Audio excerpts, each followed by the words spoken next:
without doubt the worst pirate I've ever heard of.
You have heard of me. That's right. Welcome everyone to the stream. We are back here once again. We have a lot to talk about, including the newest Marvel news coming out of San Diego Comic-Con. Everything from Ghost Riders to strange robes and dresses changing. And even Ryan Reynolds crashing the panel with a joke that a lot of people have said is just not funny. Plus, Sadie Sink's character has been confirmed after everyone in the world's doing their damnedest to cover it up. All that and more coming at you right now on this beautiful Wow Wednesday.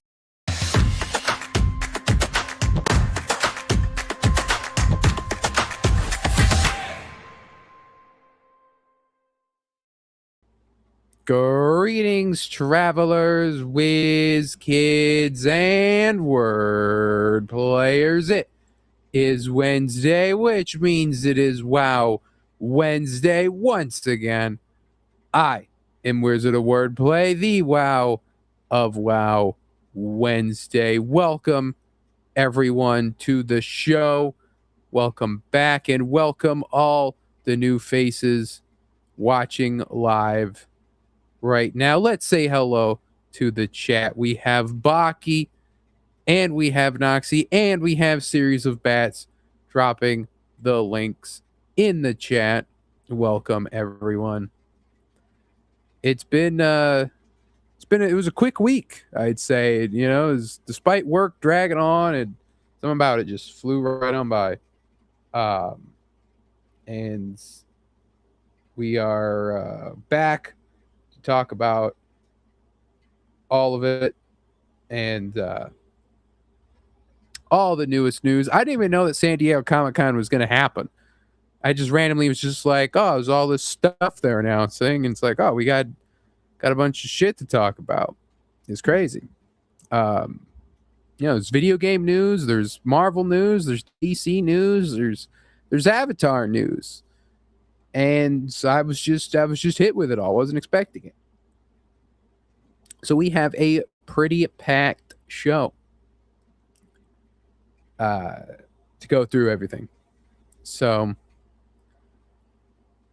before we get into all of that, and as we wait for people to come on, Noxie asked, Wizard, did you play that Marvel beta? I have not. I have not had the time. Maybe I will tomorrow, unless it's over.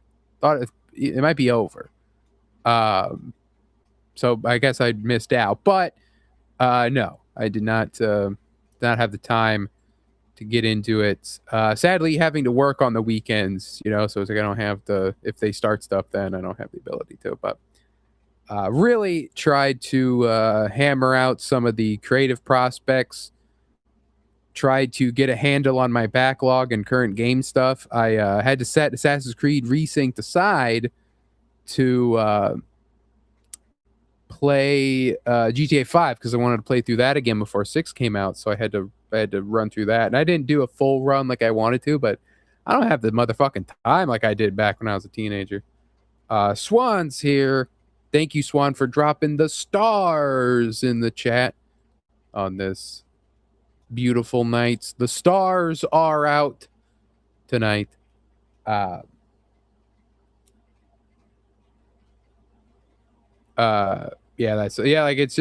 over, says Noxie. Yeah.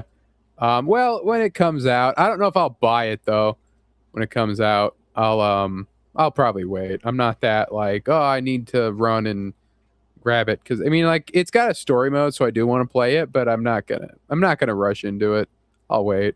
I'm not a big fighting game guy, because even if I do play it, it'll be just for the story. I don't want to play online because I'm not good at fighting games. So it's like I don't want to lose, like, so that's why I like Rivals, is because if those who've watched gaming streams, you'll know that when I play Rivals, I only ever play practice versus AI. I don't play quick play. I don't play against other people. I just play against the bots with other people.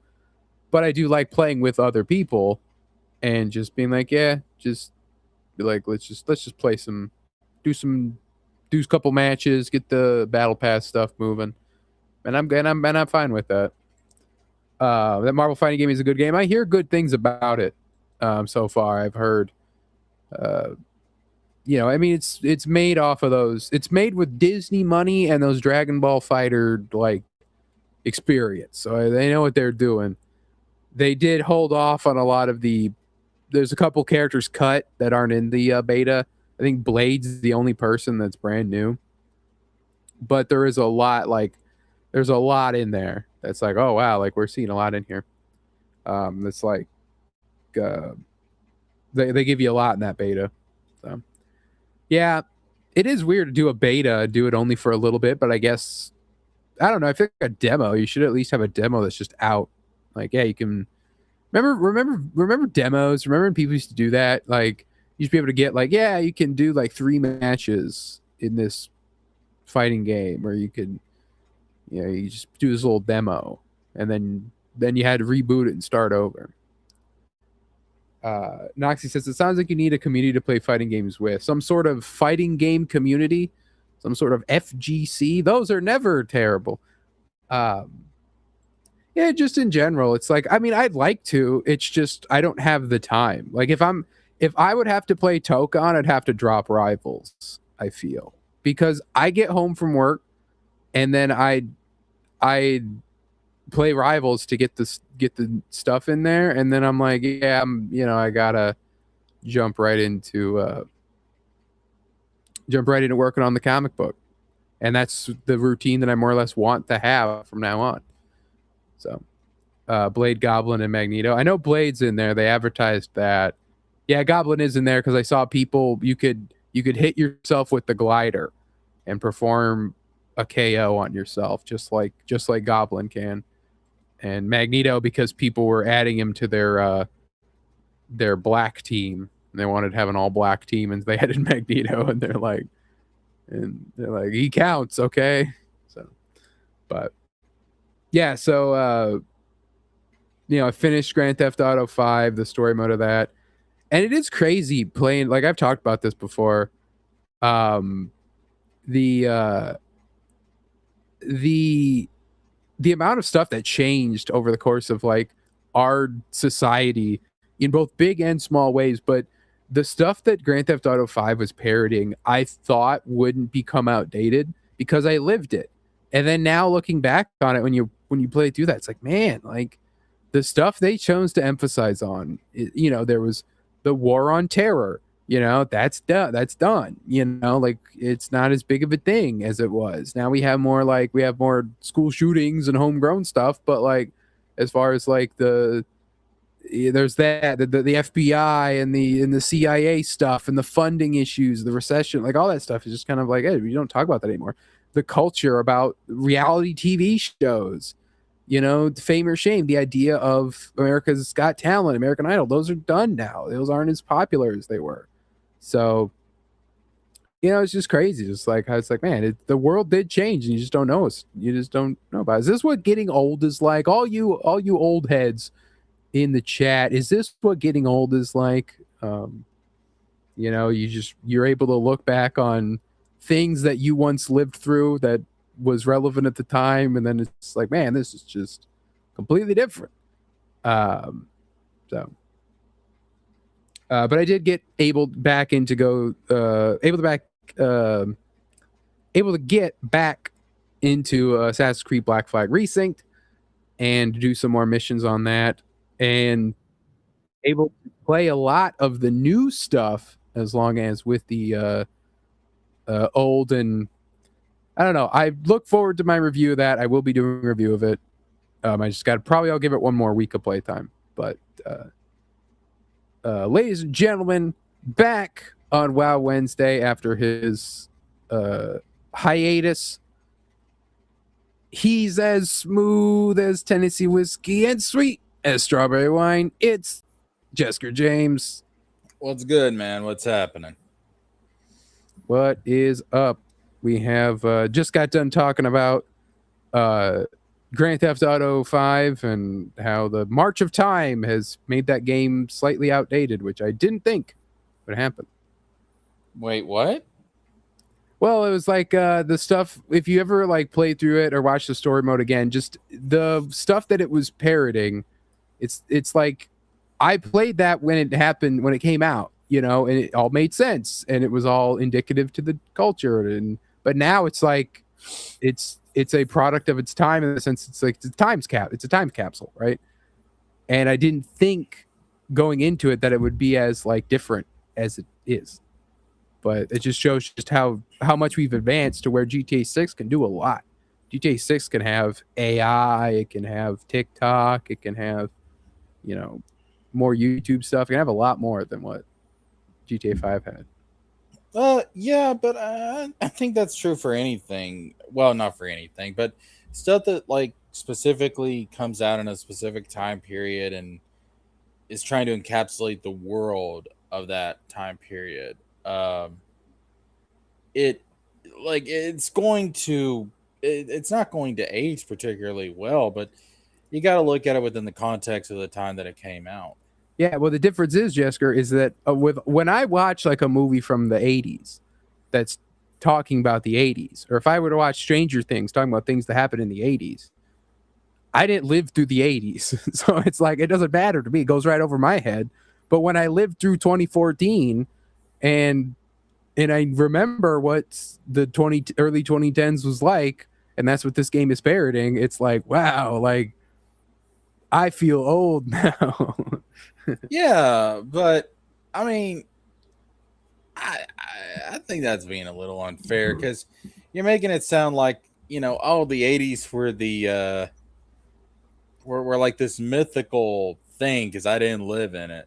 Just like ancient Greece was this mythical it might as well thing. But it's not. Like, it actually happened. And speaking of ancient Greece, I caved. You caved? I caved. You went and saw a movie before Spider-Man? I went to go see the Odyssey, yes. I mean, I heard it was really good, so... And I gotta say, man, like, it is actually really damn good. Because everybody was talking about how, like how this is a masterpiece, and like, I mean, it's already made a shit ton of money.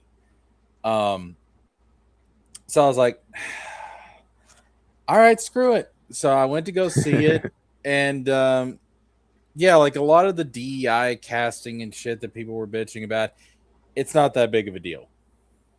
No, from what I saw, I think the biggest one was like there's an Asian guy, and then obviously Helen of Troy is black, but like there's a difference between let's do DEI casting, quote unquote DEI casting, and let's let's specifically seek out a race swap so that we can try to push our political, like our progressive agenda in the story and in the dialogue and there's a difference, right? There's nuance to it. Helen of Troy is in the film is like maybe 10% of the movie.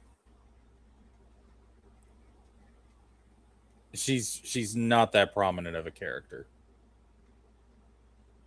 Um, The main focus of the movie is Odysseus and his son. It's like that's what I think a lot of the marketing had to. Like Tom Holland Yeah. and Matt Damon were out. Anne Hathaway was too, and Charlize Theron. Yes. You know, like they were all kind of out there, but it's really a father-son story. I mean that's what it is. It's not like Helen of Troy is a background character more than anything. and that's more or less accurate, I would say, to at least like the Yeah. original story. Yeah, it's a really damn good movie. I came out of it really impressed. Like the effects are really cool. The story I think is really put together very, very well. Tying in like different aspects of Greek myth. Zendaya as Athena is like, so Athena's supposed to be like the goddess of wisdom, right? Yeah. Okay. Zendaya, like her facial expressions more than anything gives off like this sympathetic wisdom to Odysseus. Interesting.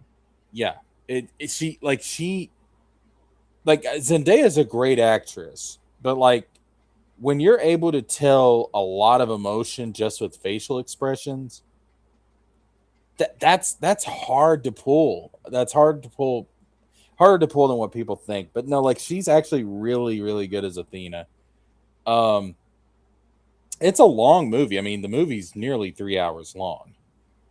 But it's a damn good movie. Like, I mean, I really enjoyed it, and I came out of it and I was like, you know what? I think Nolan hit it out of the park again. Here we go, another Nolan masterpiece. Do you find the timeline anachronisms to be a problem? What do you mean? As far as like the look, like how it's like, how come Odysseus has a Viking longship? How come they wear like a lot of Eastern European like tunics and stuff like that? Not really. I mean, I think you have to keep in mind, like, unless we're missing a big part of history here, the Odyssey never actually happened. That is true. I mean, it's we know. It's a story. Yeah, that we know. I mean, unless Zeus and Athena and Poseidon and Hades and Cyclopses and all this other shit, unless this shit actually did exist at one point, this is fiction. This was ancient Greek fiction. This was their Star Wars, okay? Yeah. And it's just happened to survive all the way to Homer the modern was sitting there on the Acropolis, and he was like, you know, it's like poetry, literally, because it's a poem. he was, listen, Homer was George Lucas in a past life. That's what it is. Homer is George Lucas's past life. He went up. You know, Helen, she's the key to all this. Like he was gonna put in Jar Jar Binks in it. He was like, Jar Jar is a funnier character than anything we've ever created before. They're gonna have an island of Gungans. Like Misa, like don't listen to the sirens, Odysseus. They bad juju. They bad juju.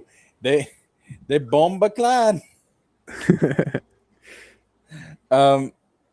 It's really good, man. Like, I would say like the main theme of it is that it really is like a father-son story.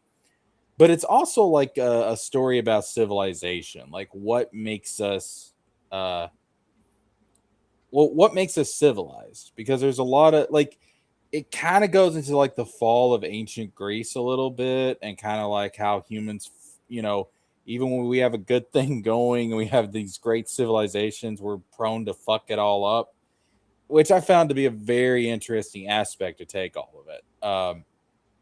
I don't want to really delve into spoilers in case anyone hasn't seen it. I know you haven't seen it, Yeah, but no spoilers for this millennia old tale. well, yeah, but go see it, man. I would recommend that you see it. I would recommend, Chad, go see it. Like, fuck the grifters. All right, it's a good ass movie. All right, I think you'll enjoy it. You better be ready to sit your ass down, because I'm telling you, it is nearly 3 hours long.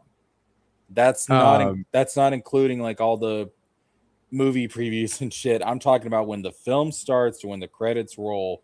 It's There's nearly 3 hours long. no after credit scene. No, like Greece will return. Odysseus will return in Avengers Doomsday. Just Doomsday. God damn it! Who else? Who isn't in this damn movie? Everybody. It's like when Smash Ultimate came out. Everybody's here. It's here. It's just the after credit scene is like the gods up on Olympus. They're like, that was a great thing that happened there, and then like they turn to Ares, and Ares is like, hey, by the way, I just got this I got this one guy to kill his family at the temple.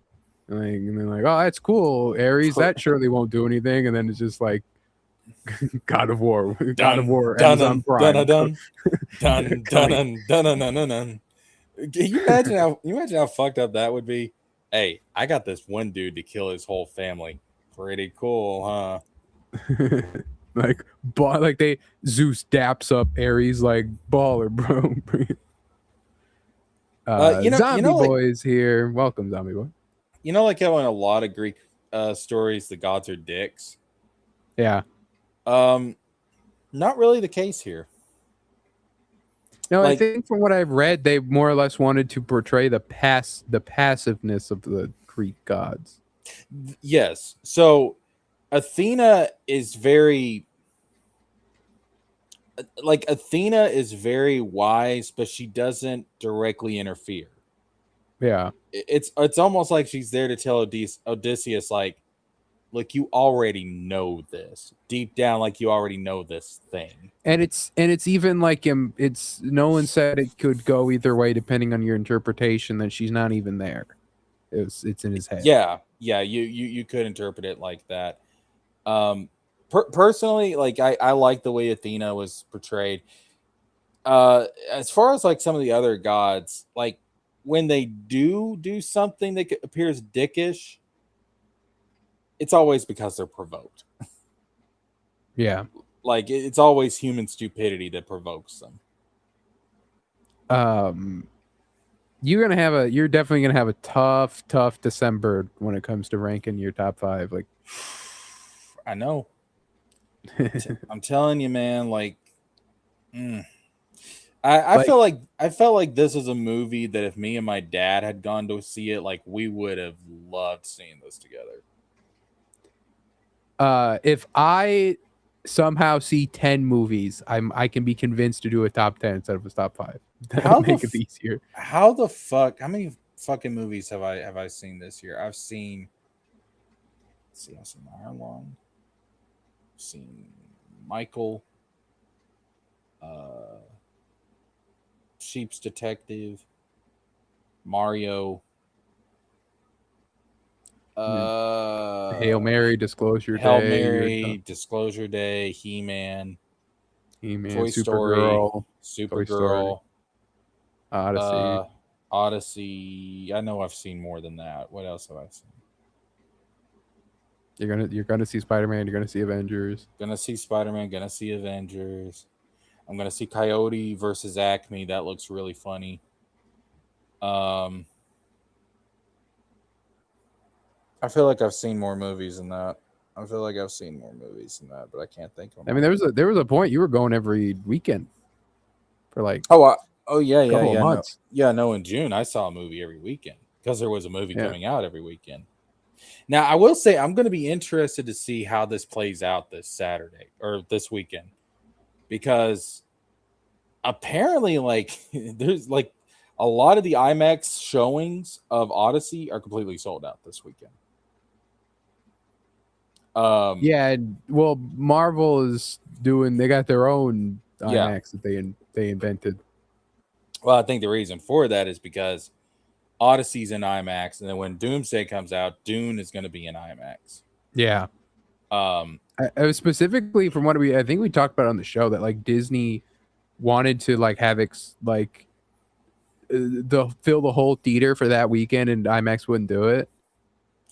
They're like, no, you're gonna let us have our Dune, you're gonna let us have our Odyssey and stuff. Like, have you seen the fucking projections for Spider-Man?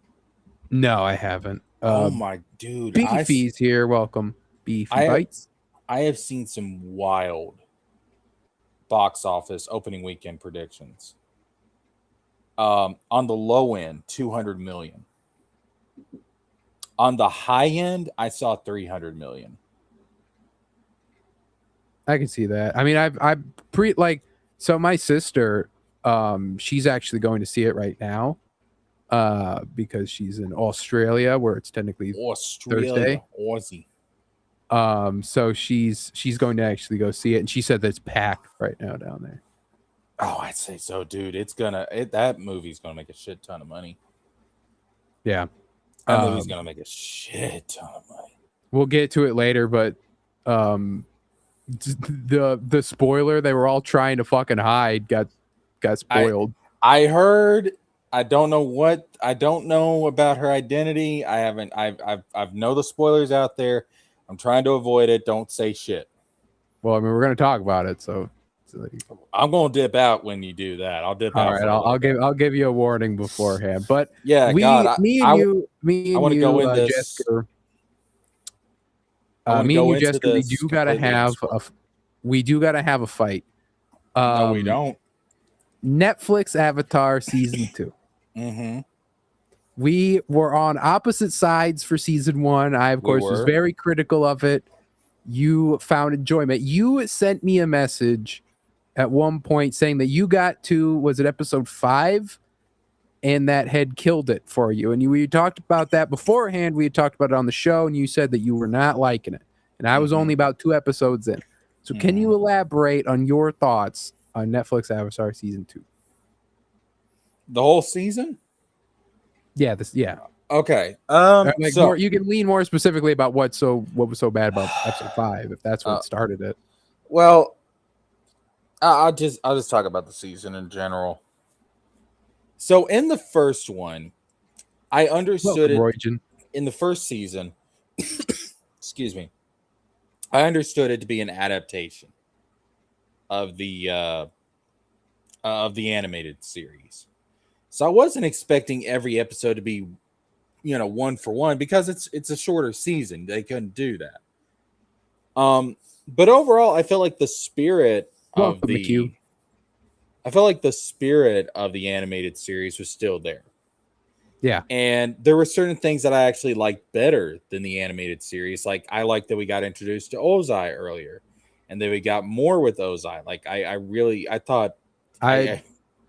I was on record saying that changing his crew to being the 31st Division, that Zuko's crew to being the 31st Division was a great change, and then if that could be retconned into the original show, I'd allow it. Yeah. So there was things that I really liked about the first season. And overall, I came out of it. I think I gave it like a 7 out of 10. It's not as good as the animated show, but there's things that I thought it did better, and overall, I thought it was a decent adaptation. And so for me, I think when we talked about it, I don't know what I gave it. I know it was lower than a 7. I think maybe it was a 6 or a 5. Because to me, it was like the writing as far as like the characterization and how everything was tell, don't show. I didn't like that. I didn't like the changes that they made. I understand why we show Ozai earlier, and I don't think I mind that now. I didn't like the fact that Zuko fought back. I didn't like a lot of like little things like that where I'm like, okay, why are we doing that? And there's a change that they did, and we talked about it before with season 2, where it was like, why in the hell did you change that? And it was Zuko related, and it was in the Zuko Alone episode where he steals from the pregnant woman. I'm like, why in the hell? Why in the fuck? Why'd you do that? That's stupid. But regardless, I was like, why are you making me hate Zuko? With season 1, I was like, this is closer to the damn Shyamalan movie than it is to the original cartoon. No, I thought I thought that was a wild take for season 1. That was crazy to me. But season 2 made some changes that legitimately pissed me off. And I'll tell you the one that really, really set me off. Why the fuck is Iroh joining the White Lotus in this fucking season when he should have already been a member? Yeah, it's alluded to, he's like a founder or something. Like he's a Grand Lotus. Yes. And in the live action one, they have him as a new member. Yeah, that was weird. I didn't even catch that. That was the moment that I was like, what the fuck? No. Like, this is Iroh. It's not like he just started redeeming himself or he just started to become this wise master. No. He's been a White Lotus for a long fucking time. Welcome back, Bats. Like, he started redeeming himself decades ago. What are we doing? So overall, there was that. There was the dick riding of Kyoshi. We talked about that it's like, why the fuck is Kyoshi in the spirit library? Why is she the one to fucking tell everybody everything, right? There was that. There was what else was the May character assassination for no goddamn reason. Oh god, May's awful. May is just bad. May is awful. What else was there that I could definitely point to as being like a problem? Boomy in the metal tower, I don't think worked. It was a lame change. It should just put him in a box at least. I'll say, okay, so what would you say if you gave 7 to season 1? What would you say is your score for season 2?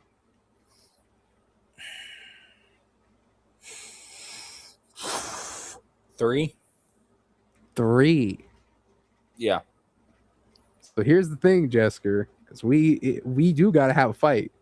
Because my score for Avatar season 2, oh my god, is a 7. Dude, they assassinated Iroh's character. How can you say that? So Iroh, he's the problems are there. He does have his good moments as far as like his poignant drops, but I feel like they do try too hard to give him like cool Iroh one-liners, where I feel like in the original cartoon it was like effortless. You know, right? Like there's all those Iroh bangers, right? Effortless. They assassinated his character. I will say that the writing of the Aang gang is better. I absolutely, even though the twist was obvious, I liked Long Fang being an asshole, like being like a sneak instead of just him being at the jump evil. I like that they made him a charismatic, like, oh, maybe you could trust me. Like, I like that. Like, that's good. That was a good twist. Even though it was obvious that there was like, but it got me to think for a second. I was like, are they going to not do that? Are they going to do something else with this? Like, is the Earth King going to be bad? I like that. Toph, I could honestly take or leave. But I did like the mom stuff. I'm okay with that. Metal bending came out of nowhere. I was a bit of an asshole. I would have moved that to season 3. That was me at the pen. I would have been like, all right, we don't got a whole lot of time. You know, if you look at the actual mark for Toph to metal bending in season 1 or season 2 of the cartoon, it's a short gap, but it feels longer. By the time you get to metal bending, you feel like you just like, that's just the great writing of Toph anyway. By the time you're like really like you fall in love with Toph, you don't realize that she has not been there since the start. You just forget that. But anyway, I didn't, even though it's fan fiction as all hell and a little stupid, the blue spirit and the painted lady kind of interacting, I didn't hate either. But what I loved more than anything was Jong talking to Zuko. I was like, this is good. We needed this. We did not get this at all in the original cartoon. I'm like, that's good. I like that. Okay, I'll give you that. That's good. And like Jong's actor, it was like it didn't even click to me that it was Jong until he says a line. I think he says only a fool seeks his own destruction. I'm like, oh my god, it's fucking Jong. Didn't even realize. Like, that's awesome. But there was more Suki, which was good, and Sokka doing the whole nervous like protector thing the whole way through was good. Like, it wasn't just the one episode like Serpent's Pass was.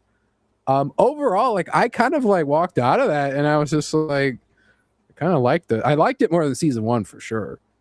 I'm just like, I kind of like this. I'm not gonna lie. I don't understand you, man. I don't like. Victor's here. Welcome, Victor. Like, your fucking standards, bro. I don't know. I don't know if I was just I don't know if I was so like my expectations were so low after the first one, that I was just like, I was so pleasantly surprised. I was like, oh, it's not so bad. Victor asked, have you seen the new Avatar movie? I have not. I was planning on watching it today, but I got distracted. I went out instead, so I didn't get the chance. Yeah, I've not seen it either. But it's out officially now. I do plan on watching it. We do have some more Avatar news to talk about later on in the show. How can you like it when the character assassinated Iroh? Well, like I said, I don't like Netflix Iroh anyway. I did like the scene where I liked, there's the other thing, changing Jong to have been a deserter from Iroh's troop was cool. I like that too. And it gives them a better connection. But I like the scene where all the names from those who died in the siege on Ba Sing Se are shown, and Iroh has to like see that. You do get the sense in the original show that he's confronted it, but it does feel like there was more storyline potential that could be told, in the sense that when he's on the boat and he goes like, who would have thought that I'd return to the scene of my greatest military disgrace as a tourist, right? And it's like a joke, and that's the only time he acknowledges the fact that he's like, like, oh, I'm coming back here and I failed here, but otherwise it's like it does not affect him whatsoever. I did like the idea of like him being a Ba Sing Se would be a bigger deal than what the show Iroh kind of led on, so I like that. The White Lotus thing, I didn't even click in my mind. I don't know where that's gonna go anyway, because like, does that mean that there's gonna be the whole like the Masters retaking Ba Sing Se thing in the finale? Are we getting that? How's that gonna work? Victor is right. They ruined Zuko alone where he stole the food from Peckman. I did not like that. I was like, that's stupid. That's a meaningless change. And I've seen that reflected constantly where it's like, why'd you do that? And then they give Zuko the love interest, combining like all his other love interests. And then, like I said, she's a better actress than who they cast for fucking May. Royjian is right. It's a little funny how both of our opinions switched. Bro, I still don't like season 1. Don't get me wrong. I still don't like it. They fucked up Zuko alone. They fucked up Iroh in general. They fucked up May in general. They fucked up May. I'm not lying. The only entertaining part of this entire season was Azula. And that's like, Victor, I gotta disagree. They gave Azula too much screen time. I disagree. I will say that I've said it when we talked about before, that the idea of like, oh, Ozai does regret the banishment.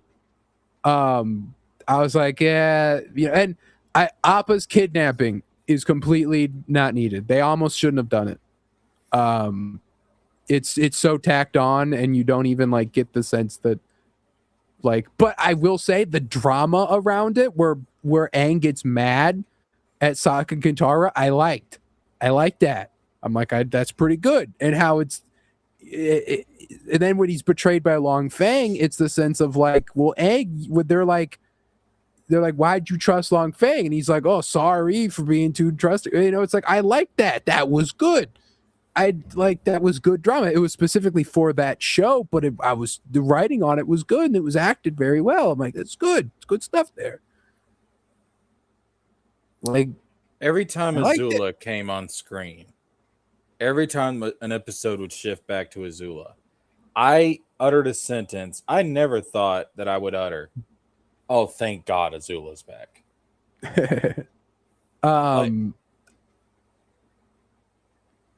She was the best part of the show.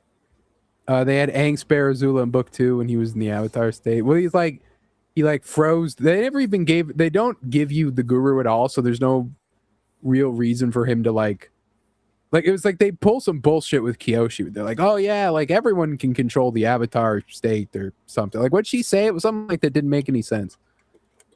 And I was like, that was stupid. And then, but she fucking blasts that guy, like fucking hit Aang point blank in the fucking chest with that lightning.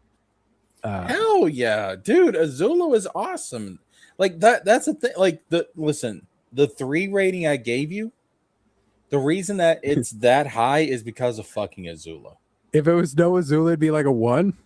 Oh, if there was no Azula, I would have. I mean, dude, I would have probably hung myself at some point. Like, I mean, like it's not like they removed Azula. I'm just mean like just in general, it could be like be a 1. No, if there was no Azula in season 2, if I didn't have that to fall back on, yeah, no, fuck this. I mean, what'd you think of Toph? I wasn't as wowed as I thought I would be. The best way I can describe it is she's hit or miss. Like there was times that she would be on screen. I'm like, okay, that's Toph. And then there's other times where I'm like, okay, that's lackluster. Like, I like the idea of the suitors trying to like propose to her in Ba Sing Se. I was like, oh, okay, because she would at least be. It makes sense she'd be recognized in Ba Sing Se. The Beifongs are really important. Okay, they reference the comic books in the sense of like what their family actually does, because I think that's from the comics. So I'm like, oh, okay, which is surprising, because given how much they fucked up a lot of other shit in season 2, I wouldn't expect them to pull something out of the comic books. Yeah, I mean they pulled something from the comics in season 1, which is Ko's mother. They have that. There's like the Lady of Masks or something. They just have that like little idol. It's like, oh, that's something from the comics. That's pretty cool. Shame they changed Toph's fight with the Earthbenders. Yeah, they completely like Earth Rumble 6 is completely cut, and then Boulder and like Shinfu ain't even there. Shinfu is there, but he's not the one that goes after. They make the Boulder go heal. Like that means that he's not going to be part of the invasion. You know, Hippo to be part of the invasion either. But no, there was the bitter work episode where she's like doing all those like one-liners with Aang going through all the different names and stuff, and she calls him Boomerang, and it's like, that's not a joke because the baby boom didn't happen, Toph. And there's a couple other lines where they used anachronistic speak, like she says shoot your shot, and Toph does, and then Azula calls Zuko a failson, which is like modern slang. I'm like, okay, like what the fuck is that? Like, come on, no fucking Gen Z talk in this fucking show. Yeah, like, no, that'll end up dating it for sure. And Avatar, and like you can get away with that show sound like GTA. Because it's meant to reflect the time that it comes out in. Or like you're doing a show in the modern times, like yeah. But Avatar is supposed to be in its own world with its own lore and its own history, and because of that, Avatar should be timeless. So don't start inserting modern shit. There is slang into no Avatar. Joke in the Avatar cartoon that is dated. No, like, not a single one. But I will say that Azula getting the love interest type character, I was like, they are setting up the beach without doing the beach. There is no way she's not gonna do the like that's a sharp outfit chant, right? Like there's no way they're not gonna try to reference that in some way. Where she's gonna try to like flirt with the guy who was flirting with her. So I was like, I'm like, okay, that's why they're doing that. But So you don't think they're doing the beach? I don't think if they do the beach, it won't be in the full like fun romp. It'll be just like Azula wants to flirt with the guy and Ty Lee has to tell her how to do it, right? Because we're only getting 8 episodes. So we already got to pack in the invasion and the comet. I thought they were going to cut the eclipse. I'll be honest with you. I thought they were going to cut it. I thought that they were going to combine it into the comet and be like, yeah, let's just do a lot of the stuff that we have there into the finale.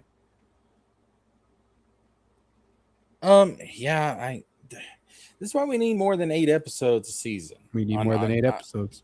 On not just this, but fucking everything. Like everything, yeah. I mean, look, guys, let's be real here, all right? Whatever you can tell in an 8-episode season, you could probably tell that same story in a more condensed form in a 3-hour movie. Yeah. Anything that can be told in 8 episodes probably shouldn't be a series. Did we need the Mechanist to get a random ass love interest that didn't exist in anything before? No. We did not need that. Just so they could introduce the painted lady. But I mean, no, like, so that's the thing about these 8-episode seasons. If you can tell a story in 8 episodes, you can probably tell that same story with tighter writing in a 3-hour movie. I just don't. A TV or streaming series should be bare minimum 12 episodes, but I've always dug 20, like with the OG Avatar series. Yeah. Because it's a nice clean number. It's like, oh, season 2A is the first 10 episodes, season 2B is the last 10. To me, that's a good number. That's a good number. Well, we'll see how they pull it off with season 3. What happens there? Maybe what'll end up happening is if we agree on season 3, then that means our scores are exact. It'll be an average of like 5 or whatever it is. If they can rebound after the shit show that was season 2, I'll be shocked. Because I was very disappointed with this season. At the very least, we're going to get the final battle with Aang and Ozai. I want to know. I would have thought with all of this stuff, if I was tasked with doing an adaptation, a remake, I would have started energy bending and started introducing that in Lion Turtles way earlier than the cartoon did. That's like the one thing. That's like, it's like if you're someone that like watches Avatar on a critical eye, the energy bending is an ass pull. It comes out of nowhere. That's just the fact. It just happens. I would have started laying the groundwork for that, and neither of these 2 seasons has done it.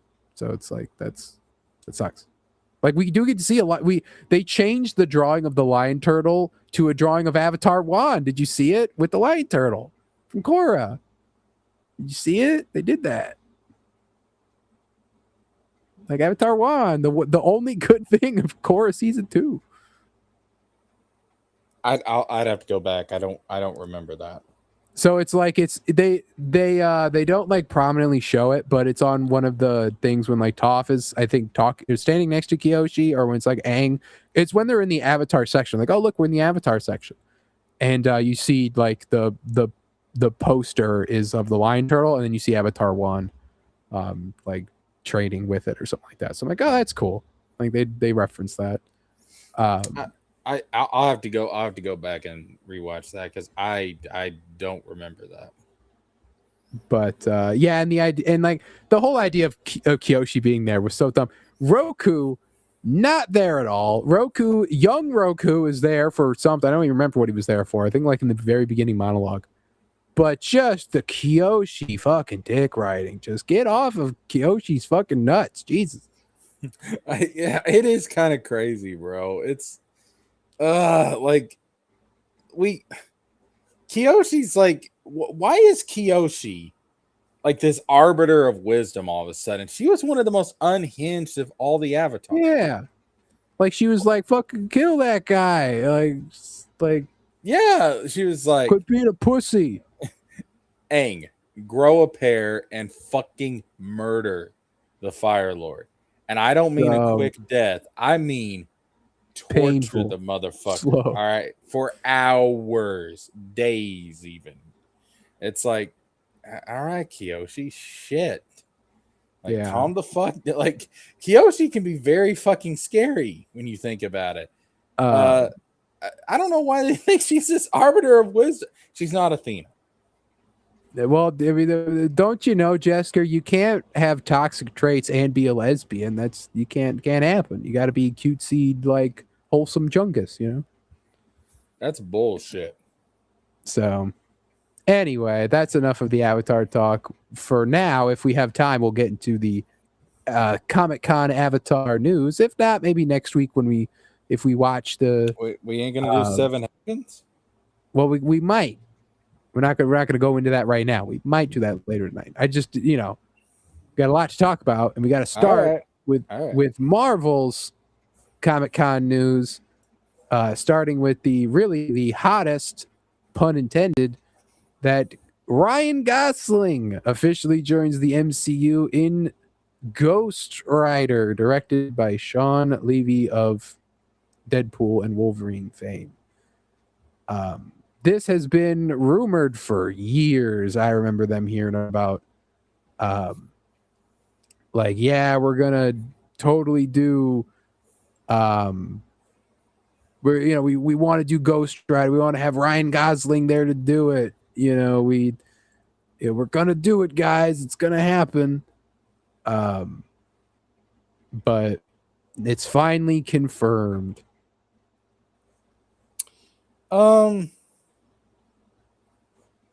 It's an interesting pick, but I'm not against it. No, well, it's all. So here's the thing. If you look at the font of this here Ghost Rider logo, this is the Ghost Rider logo as appears on the comics, but it is not the Ghost Rider logo that appears on Johnny Blaze's comic. Mm-hmm. It is the Ghost Rider logo that appears on Danny Ketch's comics. Now, I don't know a whole lot about Danny Ketch, but I do know that he was like the Ghost Rider. That it's like when you started reading The Flash, but you're actually reading Wally West stories instead of Barry Allen stories. And then later on, they're like, well, let's do when like in the Justice League cartoon, they gave Barry Allen's origin to Wally West, right?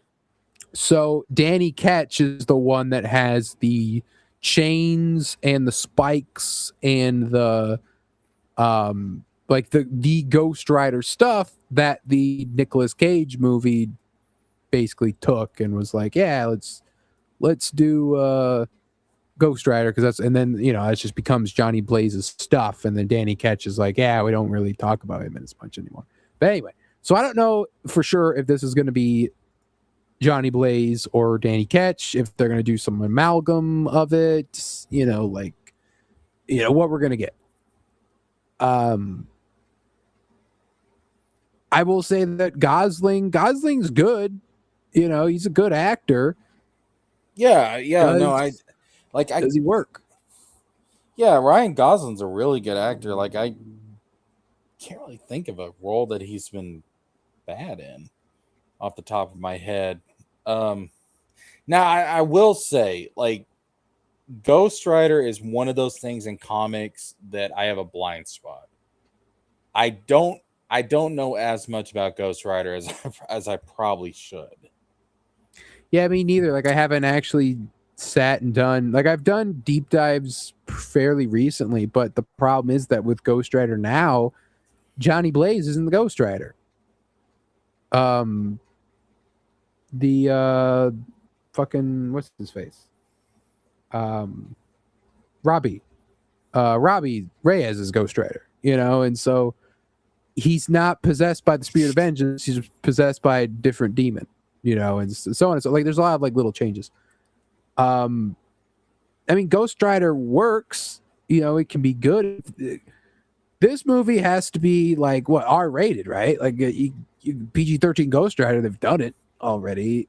Sean Levy's a humorous director. You know, it's like I don't know what we're getting with this. Are we going to get like a bright Hail Mary? Are we getting a funny Deadpool Wolverine? Are we getting a dark, gritty Nicolas Cage Ghost Rider with R rating and better writing?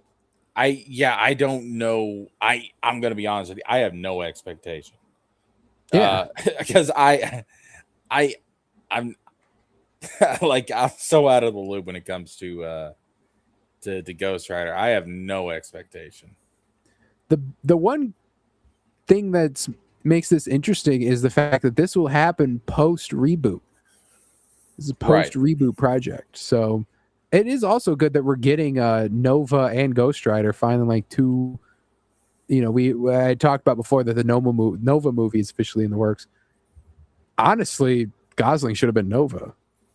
Nova should have happened a long time ago. It's say they was Ghost Rider, right? Like both of these should have happened a long time ago. Oh yeah. And they were just. I think Ghost Rider was in the Fox hole. Yeah, though. yeah. That's the thing. Like, it was a Fox property. Yeah, Nicolas Cage was almost in Deadpool and Wolverine.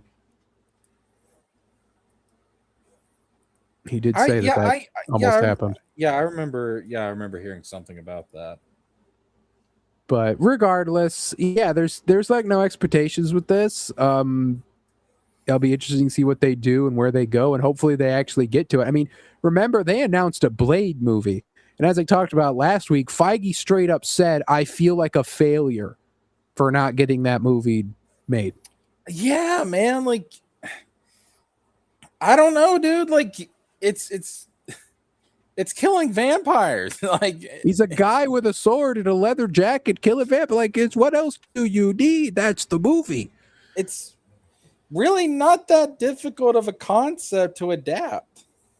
Like I talked about that, it's like you want, like, what do you want? You want like a black guy villain? You can pick a black guy. You want British guy? Pick a British guy. You want a woman? Pick it. Like, there's all sorts of vampires and all sorts of cultures. Just have them try to turn a bunch of people into vampires, or he's trying to steal an artifact, or come anything. Come up with an original vampire. You could just come up with an original vampire. One Guns here says, drew a whole Thor drawing and I still get no invite to the show. One Gun, thank you for the Thor drawing. That the picture of it brings great use to me somehow. But welcome to the chat, One Gun. No, yeah, so this Ghost Rider thing could be the same thing as the Blade movie, where it's just like, yeah, they announce it and then it just literally spins its wheels, and then next thing you know, you got no movie, and then it's like, yeah, we've gone a different direction. I don't think that's gonna happen though. I feel like they probably got this more unlocked than they do with the Blade movie. I just don't know what happened with the Blade movie. I really don't, because it's just, from what we saw of like the leaks, I don't know how true they were, but like they wanted to make it like a woman empowerment movie that happened to have Blade there. And they were like, I think they just kept getting writers that didn't know what the fuck they were doing. Because that's been Marvel's problem. They hire these writers for these movies that have like, yeah, I wrote like 3 episodes of a fucking random ass TV show back in 2012. And now we're going to hand me this $1 billion property. And it's like, what are you doing? Like that's not how this works. Like, stop trying to, just do normal shit. Like, just get a normal guy. I don't know. But Blade is the same problem. It's just why are you trying to do anything different than just what works? And that's killing vampires. I don't care if you think the Wesley Snipes movie did it better, whatever. Just, that's fine. That can happen. Just Blade 1 and Blade 2 are just good ass movies. And Blade 2 does something very unique. The idea of like, yeah, we made this we accidentally created this vampire killing vampire, and we got to team up with the vampires to kill it. Like, that was great. Great premise. And yeah, so it's just pick a vampire and have him kill him. But regardless, I feel like this was a film that was a victim of indecisiveness or something, or like, I don't know if they, like I said, they were trying too hard, but do you feel that could get a Midnight Suns kind of deal where we get Moon Knight, Ghost Rider, and Blade in a team up movie? No. After all the movies come out, hopefully. Well, we're not getting Blade, so no. We're getting Blade. It's gonna happen. It's not canceled. It's just that they're back to the drawing board. Yeah, but but that's the thing though, is that it's such a mess that we're not going to get it anytime soon. Like, we're going to get Ghost Rider before we get Blade. Yeah, unless Blade appears in something else played by Mahershala Ali, right? Like they'd sneak him into to something. Like Blade technically does appear in the last season of Marvel Zombies that they just did, and he's awesome. Like the best part of that show. But he appeared there before he appeared in the fucking MCU. Like, because it took so damn long to make that movie. By the time they got him into something, his cameo was ruined, because it's just like, this is just Blade's first appearance in the MCU. He was a fucking fist of Khonshu, and it was awesome. Like I said, it's the best part of that whole thing. But anyway, yeah. So that's the Ghost Rider news. We'll have to see how they go. But also announced is Black Panther 3, with the reveal that David Johnson will be the next Black Panther. Shuri is out. There's been enough time. Cynics here says Superior Nerd Talk Show. That is correct. The definitive. There's been enough time. There's been enough time between Chadwick Boseman's death and now. Well, the thing is, Jesker, he is not T'Challa, technically. Well, then who the fuck is he? If you have seen Black Panther 2, he is T'Challa's son, T'Challa Jr. Still called T'Challa, but T'Challa Jr. Fuck it. I mean, fuck it. Fine, just do it. It counts. No, at this point, just fuck it, dude. I mean, shit. It's either this or we just don't do Black Panther, I guess. Yeah, fuck right. it. Like, it's just like, yeah, fine. I know some people complain. They're like, sure, we only got one movie, right? And it's like, well, so did T'Challa. He was Black Panther in 1. Yeah, but there was a reason. And he's Black Panther in 3. Yeah, no, I'm just saying, but it's like, yeah, they could have they could have and should have recasted T'Challa. Yes, I agree will with you, say yes. The plan was right there in front of him, and I've always said it is right. So he comes back in Endgame. Chadwick dies. Oh no, we got this Wakanda Forever. What do we do?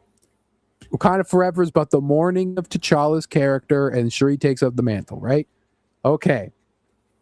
Set that movie between the 5 years after Infinity War.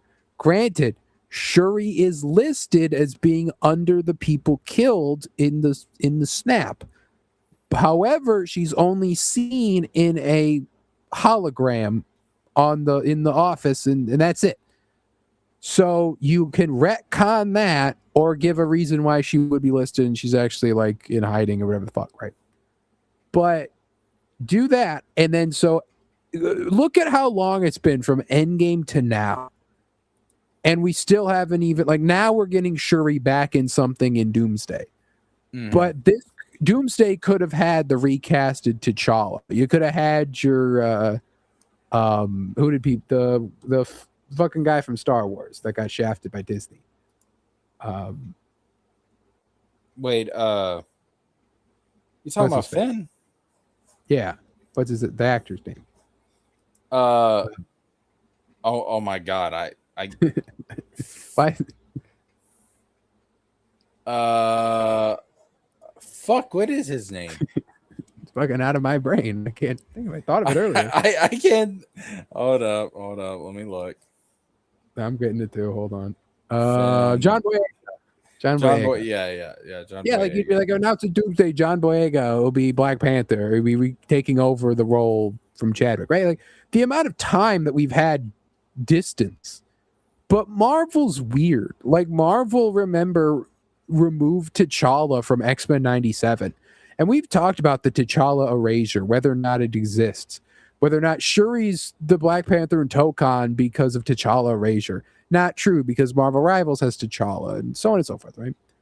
But I just don't the understand. actual erasure from 97, like that was full on erasure. You cannot argue against that. T'Chaka was dead. I just don't understand why T'Challa is this character that we're just so afraid to touch because the actor died. Yeah, I know, right? But it's like you watched Captain America 3, right? Yes. Do you know like the reason why I say that? Not really. Why? Harrison Ford is Thunderbolt Ross taking over for William Hurt, who died. Yes. They recasted already a dead guy. Like they've done it. They did it. They were fine with it.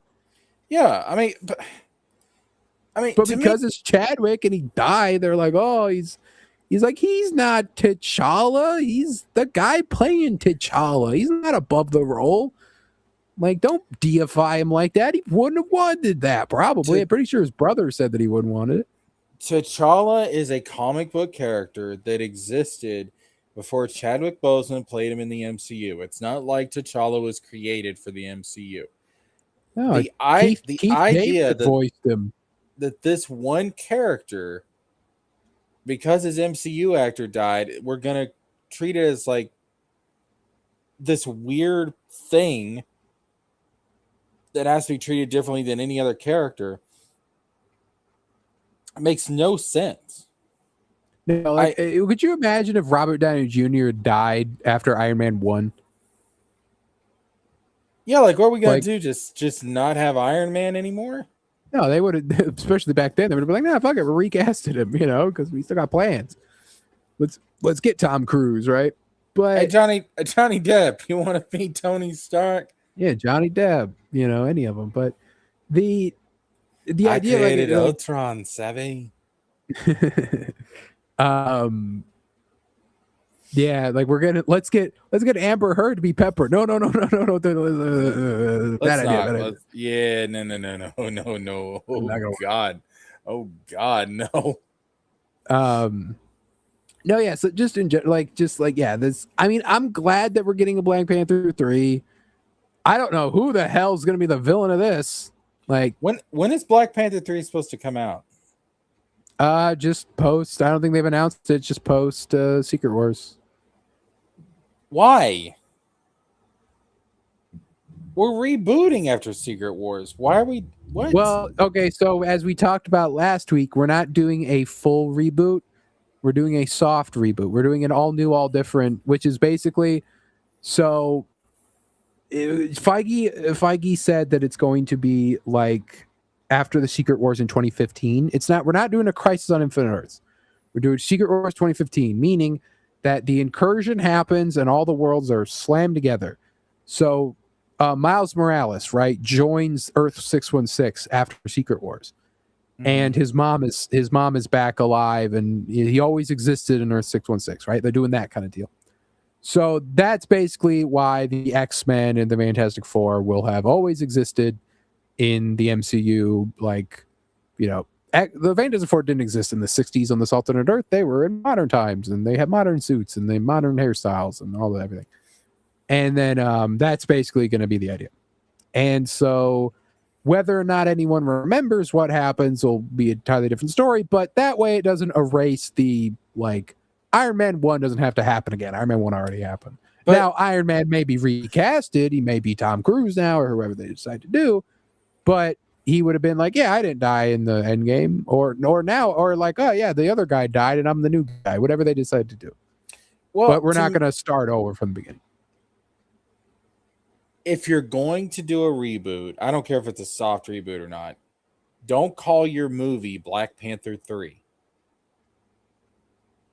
just Well, start that's fresh. why it's not a That's why the fact that he's not T'Challa is why they're not. Now, granted, this was the logo reveal. That does not mean that it's called Black Panther 3. It might be called something Black Panther Simba's Pride, right? Whatever it is. That's the this is just the marketing logo.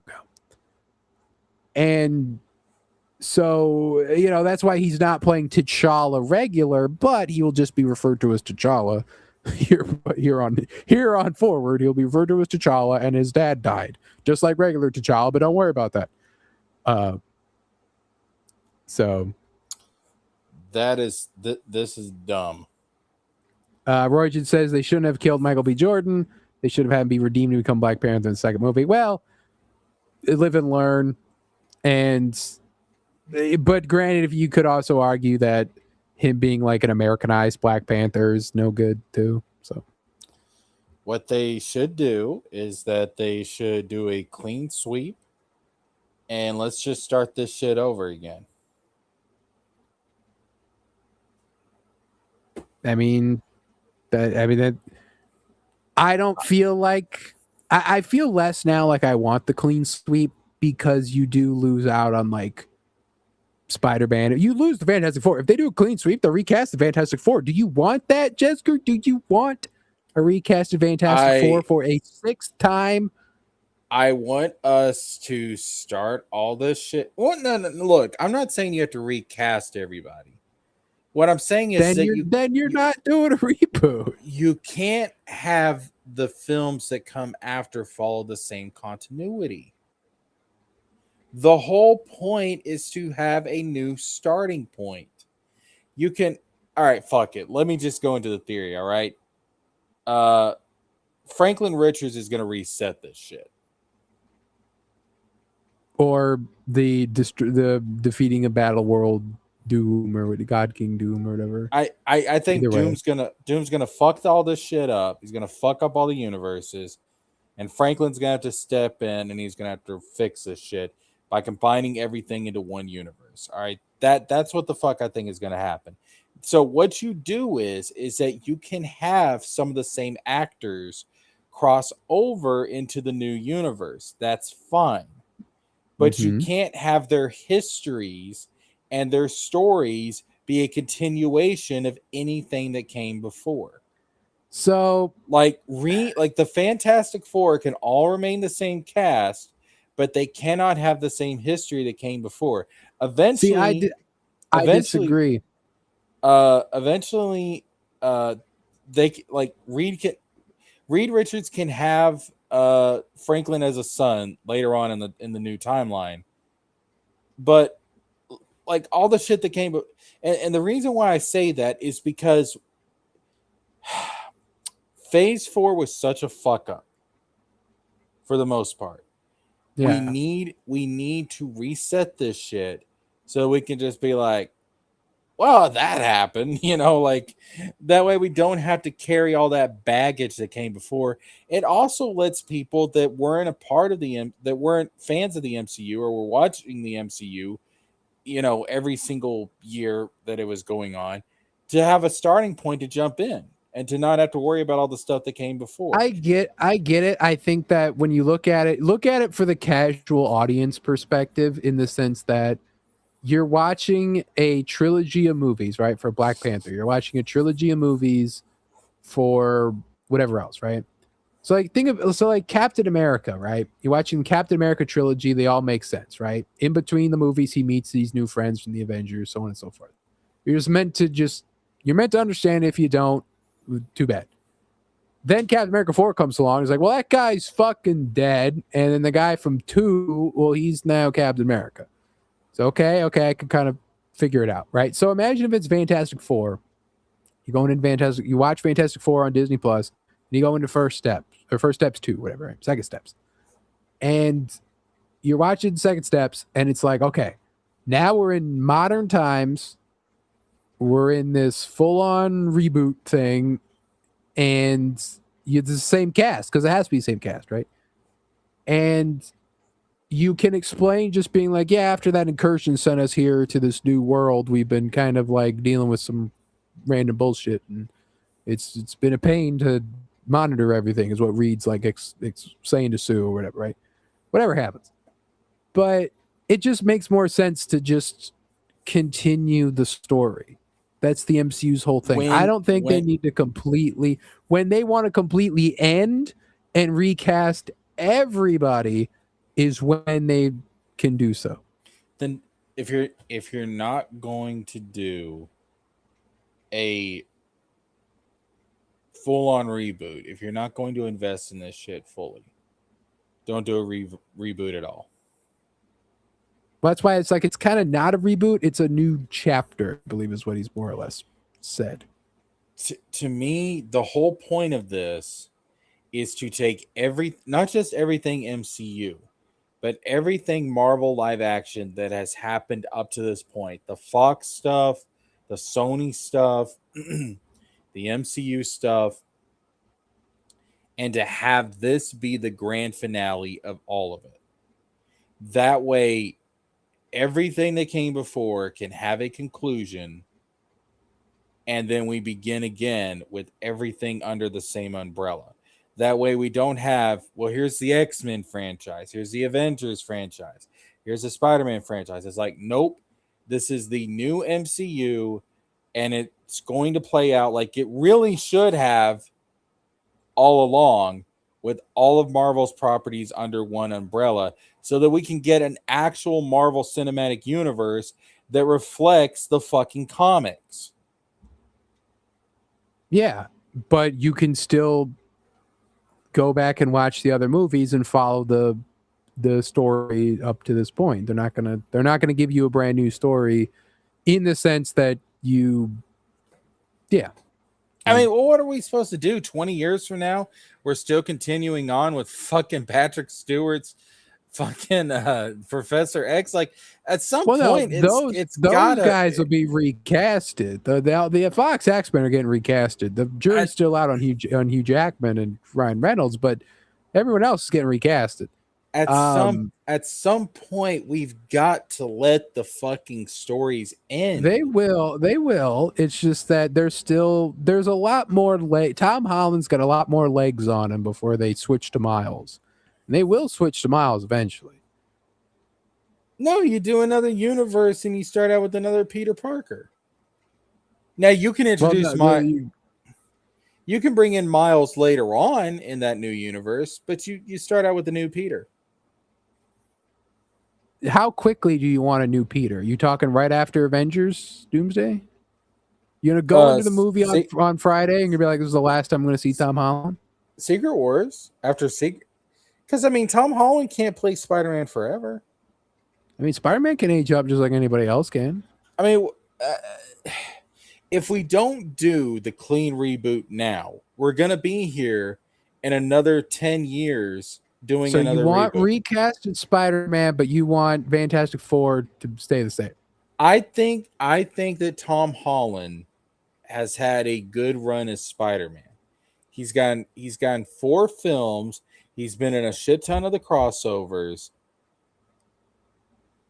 I'm not against him being recasted. Not because Tom Holland's bad as Spider-Man, but because if we're doing this new universe, some of these people need to be recasted. We need to do a new Peter. I'm just worried we're gonna do a reboot, and then 10 years from now they're gonna be like, that wasn't the real reboot, and that just seems so redundant to me. Because I feel like we're calling it the reboot when in their mind they're thinking of just like, all we want to do is slam these universes back together so that we can tell a story with everything connected. And now we're going to have like 20 years of story that we have to go back and reference instead of doing a clean slate, which if we did the clean slate is going to allow us but you don't know way more creative freedom. You don't know how much we're going to get. Like, we could get a lot more X-Men, a lot more Fantastic Four, to where we're not even referencing like Avengers stories for like years, and then eventually you're gonna be like, oh yeah, like Avengers, and like, oh cool, like, um, but regardless of all that, I'm just looking at it from a creative freedom standpoint. Let me start over and do my own thing, and don't hold me back. I don't want the baggage of everything that came before. Like I think that's like you could do that. You can just be like, hey, look, like Crisis on Infinite Earths, like CW Arrowverse style. Just be like, yeah, did this thing happen? No, that happened in the other timeline. It didn't happen in this one. We're gonna do it again. We're gonna do it better. we would all know that it happened in the other timeline, but that doesn't mean that the new timeline has to be in continuity with everything that came before. That's crazy. It's in continuity if it's addressed as having happened before, then it's in continuity, even if the universe rebooted. But you don't make it invasive in the new timeline, is what I'm saying. Like, you can have certain characters that know that something happened before. Yeah, like Strange or whoever. Yes, like Doctor Strange, like a Reed Richards. But it doesn't become invasive in telling these new stories. No, it's not like they're going to be like, imagine no reboot, right? Like, imagine we're not doing that, right? Just for argument's sake. And the next Spider-Man, Norman Osborn shows up. And Tom Holland, Spider-Man, sees Norman Osborn and he goes, that bastard's going to become the Green Goblin. Right?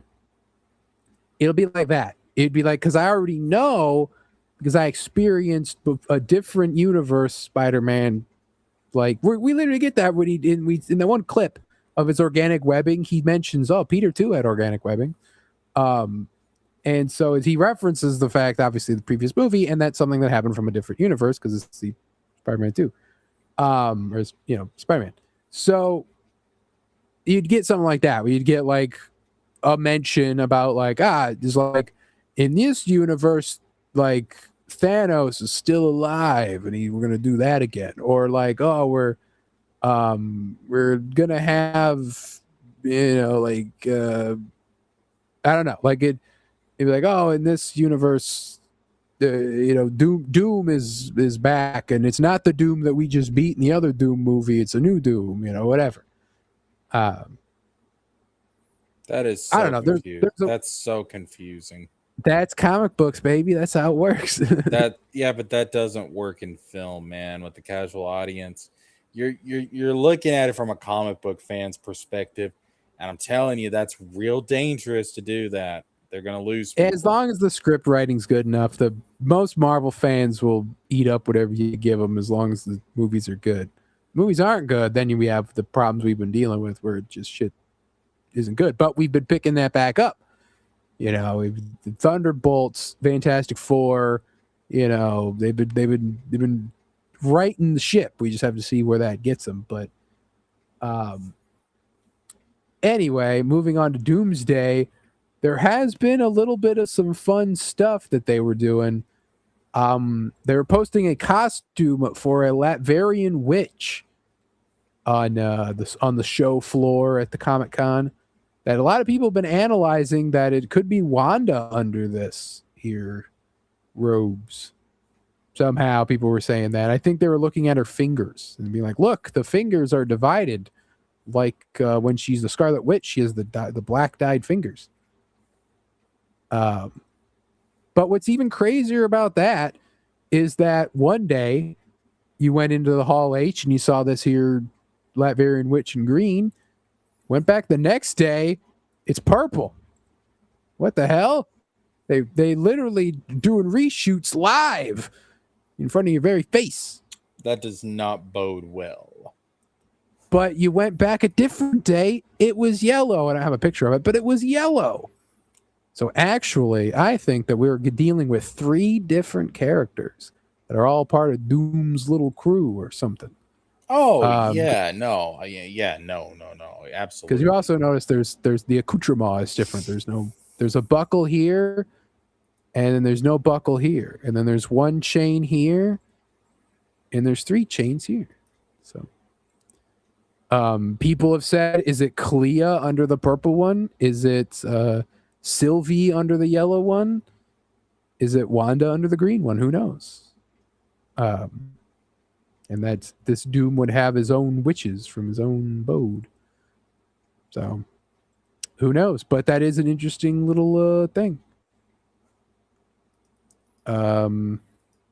We also had Insomniac Games added surprise drop the brand new day suit and the Marvel Tokon suit into Spider-Man 2.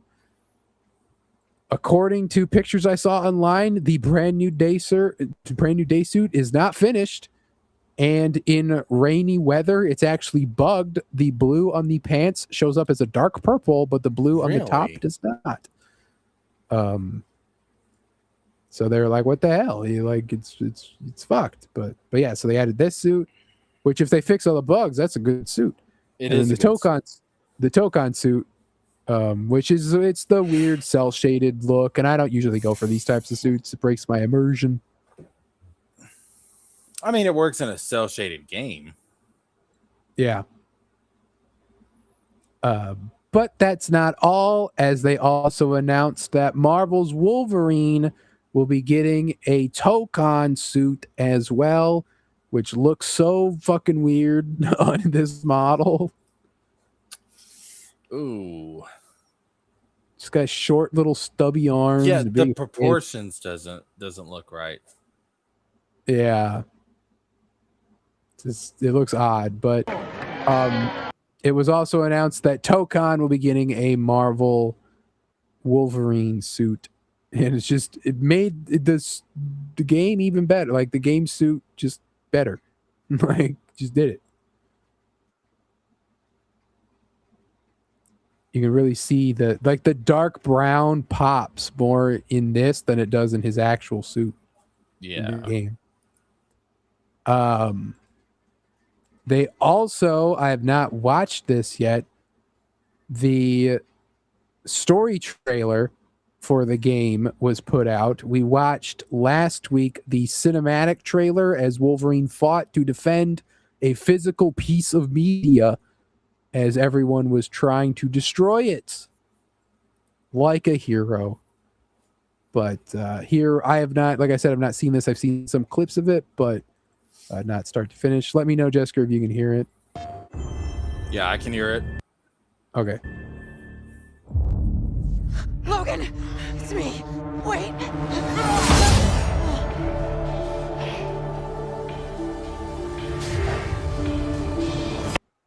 So that's already we're getting we talked about last week, the Jean and Logan stuff. People just are like sick of that. I've seen this trailer, and as soon as I saw this, I'm like, fuck, man. I don't like this relationship. Dude, to me, it's always been like a teacher dating their student. Yeah. And that's why weird. X-Men Evolution Wolverine is the GOAT. Because he's just a teacher and he's like, I don't give a shit about his romance shit. Yeah, it's this. I'm sorry, but Wolverine and Jean has always come off as very creepy to me. It's a teacher dating their student. Like, I get it. Like, she's at this point, she's a grown ass woman. I get it. And I know, like, Wolverine's been around for a really fucking long time. So there's some caveats there. I get it. But in my head, Jean was his student. Like it's strange. Wolverine and Storm, we talked about it last week. It needs to be explored more. Yeah, Wolverine and Storm I'm cool with because they were both teachers. Yeah. Even though it's like you say that, and it's funny just because like Wolverine didn't join the X-Men until after Jean had been in it for years. And Storm and Wolverine joined at the same time. They were an uncanny X-Men. It's weird to me. It is weird, and it's always stupid because it's like even like Yuriko and all the other love interests are better than Jean. Him and Jean have nothing in common besides being the X-Men. That's it. And loving Scott, wanting fucking Scott. Yeah, and to me, it's always been Jean and Scott. Like to me, like there's certain couples in comics to where it's like they just that fits like Clark and Lois, Yeah. Peter and MJ. Peter and MJ. Yeah. And to me, I always viewed Scott and Jean as one of those couples where it's like, Yeah. well, yeah, of course they're going to end up together. Like, duh, like that they They have to make Cable and Rachel. Yeah. So Wolverine coming in is just like, what the fuck? Like you don't mess with that. Like, what do you? But no, it's no, man. It's weird. It's Clark and Lois. It's Peter and MJ. It's Scott and Jean. And if we want to go to something besides Marvel and DC, it's like Dynamite Comics. Like it's Ben and Gwen. I don't care if they're cousins. Fuck it. Why'd you fucking pick Ben and Gwen? Because I haven't been on this show in a long time, Wizard, Yeah. and I've gotta make an incest joke because my quota is low. Yeah, could have gone for fucking Mark and Eve, fucking Invincible. Wait a minute, hold on. Are Mark and Eve related? No, I thought you were naming famous couples, not famous siblings. Well. I'm gonna be real with you. Ben and Gwen would be a less toxic relationship than Mark and Eve because I think Eve's a terrible fucking girlfriend. Really? Yeah, I don't like her. Well, okay. Well, I say I guess the show does write her like differently. Well, yeah. Even the show I think is a very toxic girlfriend. I not a fan of her. I'm really not a fan of her. No, I'd rather see fucking Ben and Gwen go full Sweet Home Alabama than I would to see Mark and Eve actually stay together. Well, I mean Eve is a bitch. You just mad she got that abortion, didn't you? Well, to me that was some petty ass shit. Oh, you weren't here, so you know I did the Planned Parenthood, and it's like you could have died. You could have died, and I erased the last of your bloodline from the galaxy. Yeah, like what the fuck? But no, I just she's always come off as really petty to me. Like I don't like Interesting. Her. I do not. Anyway, so yeah, so I will say that this outfit she's wearing looks a lot better than it did in than the one with the coat over it, but like it's zipped down. It was zipped up in the original cinematic that we saw. Oh, I will say about the Wolverine and Jean thing in this game, because of what we know about the story, like they haven't joined the X-Men. Yeah. So their history is very different from the comics or any like animated show. Yeah, I haven't read that prequel comic yet that they just put out. I still have to get to that. So when I think about that and I put it into context, the Jean and Wolverine, if they go with the full-blown romance in this game, because the history is so different, the context is very different, and it might work better in the game as compared to what we've seen of it in other forms of X-Men media. You know what I mean? Because in this game, they don't have the student-teacher dynamic. Yeah. Now watch them swerve us, and they like don't even do the romance at all, and it's just like, and it's entirely friendship based. I'm good with that. I'm perfectly fine with that. Because there's been no sign, there's been no kiss, there's been no nothing. We have seen no direct signs of it that could not be easily explained by like just overly affectionate father-daughter level of connection. So. That's true. She looks so much better here. I can't like they should have showed this. Like she looks like a woman here. Like I know people were like shitting on her in that first like trailer, and the grifters were grifting, but like she looks great here. She doesn't look like MJ at all. That I don't know if you saw that that trailer with him in the picture. That picture looks like MJ. It doesn't look like her at all. It looks like MJ in that picture. And now Wolverine is coming after MJ. All right, Wolverine. Yeah, it's like the Ultimate Universe. Every fucking romance that Wolverine gets into the middle of, he fucking destroys. It'd be like he kills love. You know that like in God of War when Kratos and Baldur are pushing against each other and they're separating the dirt. It's him and Paul, and it's like, I will break up this romance, Paul. No, I will, Logan. You cannot stop me. Just let Peter be happy, for God's sakes. You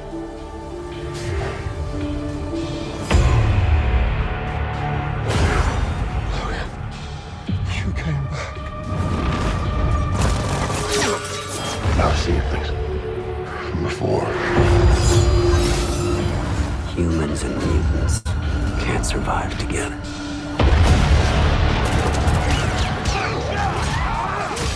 I've tried to keep them safe for so long. Fucking stressed. Inside, now! I thought you were back. We were back. We're gonna build a future for mutants. That. So a couple of things already. So we're seeing flashbacks, which is interesting. When he's in his Wolverine suit, that's the present day, and then when he's in his black and yellow suit, that's the like past. This suit right here. This is the Team X suit as we see in the Wolverine comic that they just put out. Look at Troy Baker here being just full on Troy Baker. No change, no new face. This is just Troy Baker looking like Troy Baker.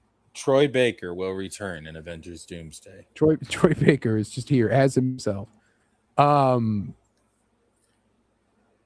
Yeah, so I do like some of these scenes he's getting without the mask. I hope that that's like an option we can do. This motherfucker, I already know who he is. I already know who this guy is. Guarantee this is Essex. This is Nathan. This is Mr. Sinister. That's who that is. Really? That's really. So we learned in the prequel comic that's who is their like operator of Team X is Essex. They name drop Essex. Guarantee he's the final boss. And they're gonna do like an Otto Octavius kind of thing where he turns evil. He's gonna be like, ah ha ha, I've been evil this whole time.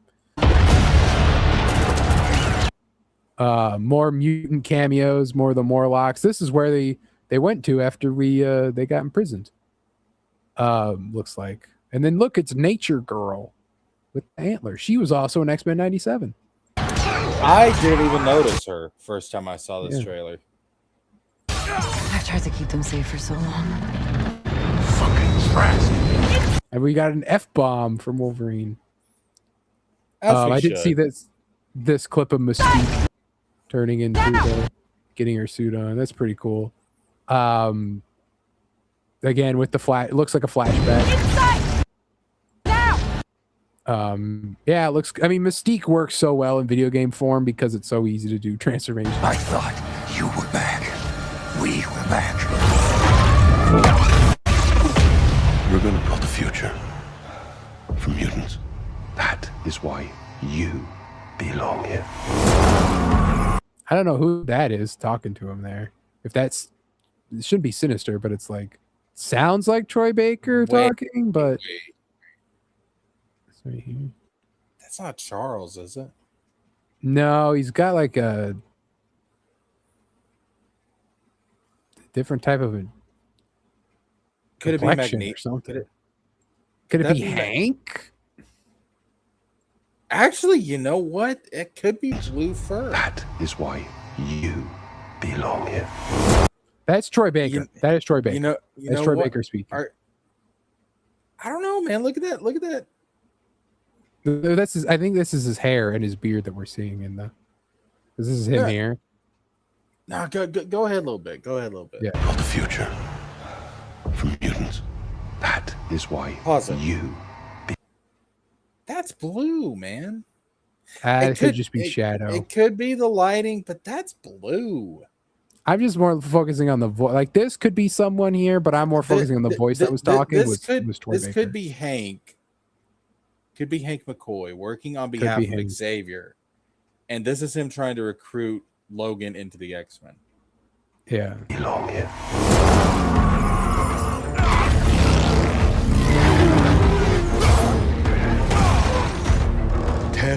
There's more Deathstrike. We talked about Deathstrike last week because she was in that one cinematic trailer. Yeah, and she looks good. She's just, I wish she had more of the headdress thing that she did. But her nails look a little bit odd, but what can you do?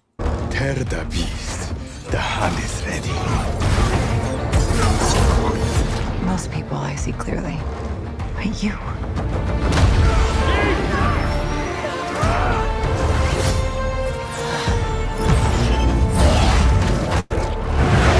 Jean just X-Men Last Standing these guys. Jesus.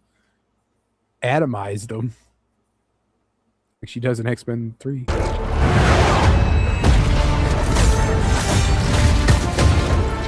Just give in!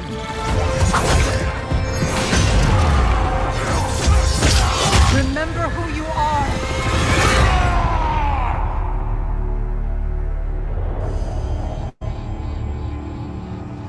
Just can't let a man rest in peace, can you? I mean, yeah, this stuff looks good. Still, I mean, like, Remember who you are. I'm the Juggernaut, bitch. I'm the Juggernaut, bitch. No, Logan. No, you're not. No, that's the wrong one. Sorry, try again. Yeah, I mean that this definitely the gameplay of the first trailer was good, but what we saw the story with Jean, it was like, it's a little weird. Now as we get more of it, it's like, okay, now this is looking good. And yeah, we're getting just a lot more it's like I feel like we've seen a lot of it, but it's still like we haven't pieced it all together. So yeah, still don't know if this is That's gotta be Hank. It's gotta be. That is blue fucking fur. Yeah. And even so, even if it's not, like I wonder who Troy Baker is playing.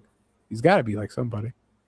The fact that this is the prison where they seemingly send Troy Baker is what if Troy Baker is Hank?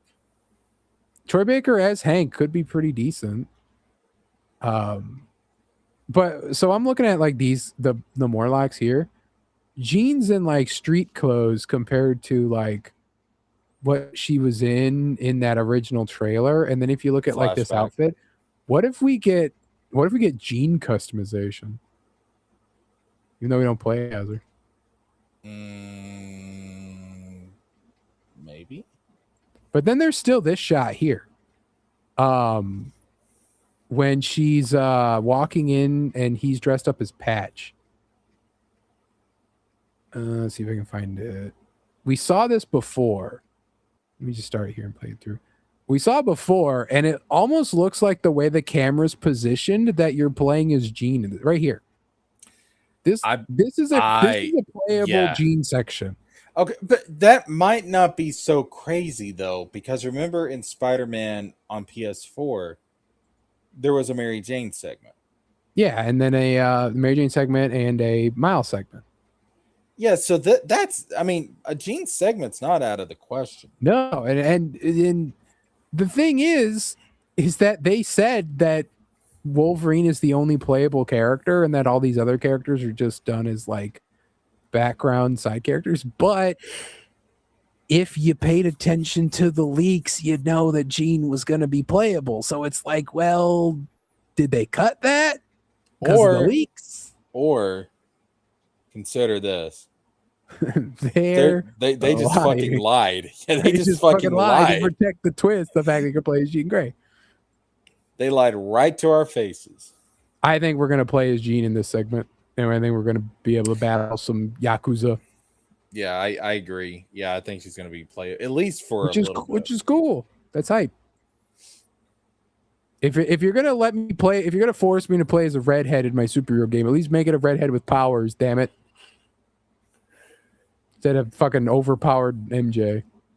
But anyway, so not to be outdone, we do at least have another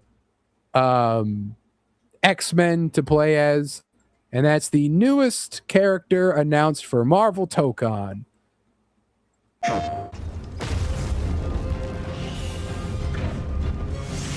Listen to me. You will do nothing but reduce everyone to ash. So we got the big plume of fire in our X-Men level. So of course, who else could it be No, I can control it for long enough to do what I have. but Cyclops? Is the newest character for Marvel Token. I thought it was gonna be Iceman. Yeah, right. Yeah, that'd be crazy considering he's in the background of this level. I will save mutant con. So yeah, it's Phoenix Cyclops. So they're doing that. Like definitely they want to do lore with this here Tokon game. So they want to have different interpretations of characters. So instead of just getting Cyclops, instead of getting Dark Phoenix, you're getting Phoenix Cyclops. The new age of the Phoenix begins now. So yeah, so he's the first character coming to the year 1 DLC. So pretty interesting. A decent like Cyclops is DLC, man. Basically, he was DLC for Cosmic Invasion. He's DLC for just everything else. He's an easy guy to get if you're gonna do it. I'm just glad Cyclops is getting some love lately, man. Yeah, he's in everything. Because people have shitted on Cyclops like for way too long. And he's a great character, man. He deserves a lot more respect. Yeah, and I mean, here he is in Tokon. He's going to be in Doomsday. I saw Cyclops in the Odyssey. Cyclops was in the Odyssey. Yeah, that is true. Yeah, I think we'll save the DC stuff to next week because we might pick up some more after that. But it's mainly just another trailer. But I don't want to go too long. I did want to show off. I did want to show off real quick. Share my screen. I did. So I've been talking about. What is this? I don't see it. Oh, sorry. It popped up some kind of notification. Okay, there we go. So I was talking about forever, like what I would do for my DC Cinematic Universe Phase 1. So I got crazy with the AI and I made some movie posters. And I did a post on my channel where I gave like some plot synopsises for each film.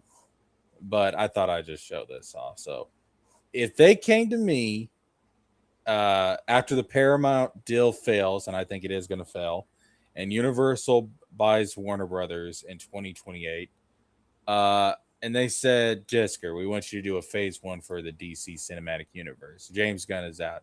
You get Superman Legacy. That'd be the first film. You get Wonder Woman, Island of Monsters. Please note that she has the blue pants. Let me enlarge that, actually. She's got the blue fucking pants on. I prefer the Wonder Woman with the blue pants. Coward. Leotard all the way. Nah, that's the best design, baby. Batman Gotham Guardians. You got Nightwing. You got Batgirl. You got Tim Drake Robin. You got Bruce in the gray and the blue. And of course, as you can tell from the color scheme and the pumpkin in the background, yes, Scarecrow would be the fucking villain. That is correct. We are fighting. The villain will be Calendar Girl, and it will be. Yeah, we're gonna pull a James Gunn and do some weird shit. We're gonna bring out Calendar Girl. Roygen's right. Looks weird with the pants, coward. Fuck you. No, that's the best design. That first Wonder Woman toy I ever got was the one with blue pants. World's Finest, Dawn of Justice.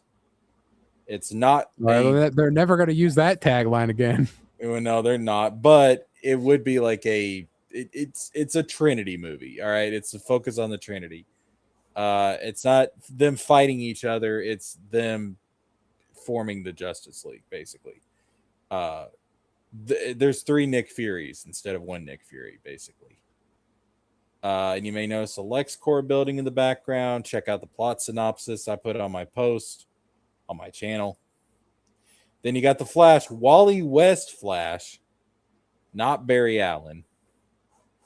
And you got Gorilla Grodd up there in the background. Gorilla Grodd would be the villain. Then after that, Green Lantern Corps, Hal Jordan, John Stewart, and Sinestro. Still a Green Lantern in this one. But It's got some yellow kind of showing there, foreshadowing. Ooh. And then after that, you get the big team up, the Justice League with Wally West, Wonder Woman.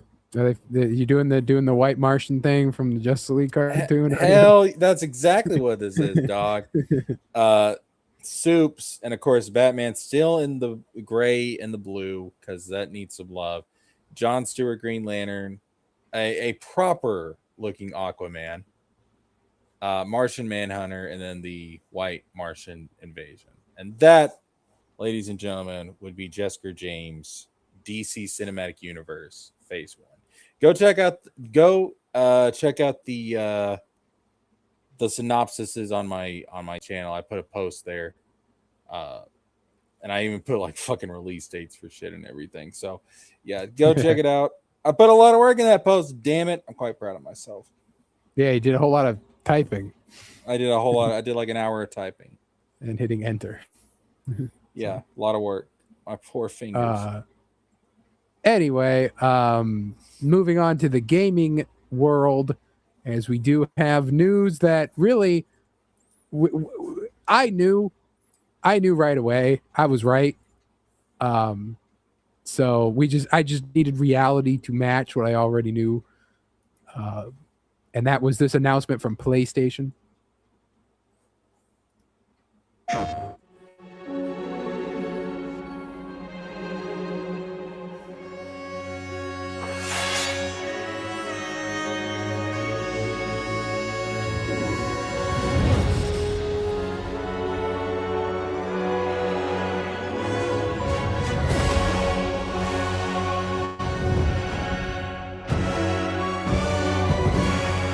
So God of War Laufey, February 16th, 2027. Do it on They should do it on Valentine's Day.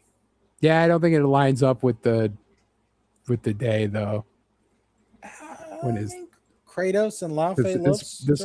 This has to be Friday, right? It was a Tuesday, but Valentine's Day is a Sunday, so they don't want to drop it there. Oh yeah, but no, so I said right away when we saw that gameplay, I'm like, this game is done. This thing's coming out in like February.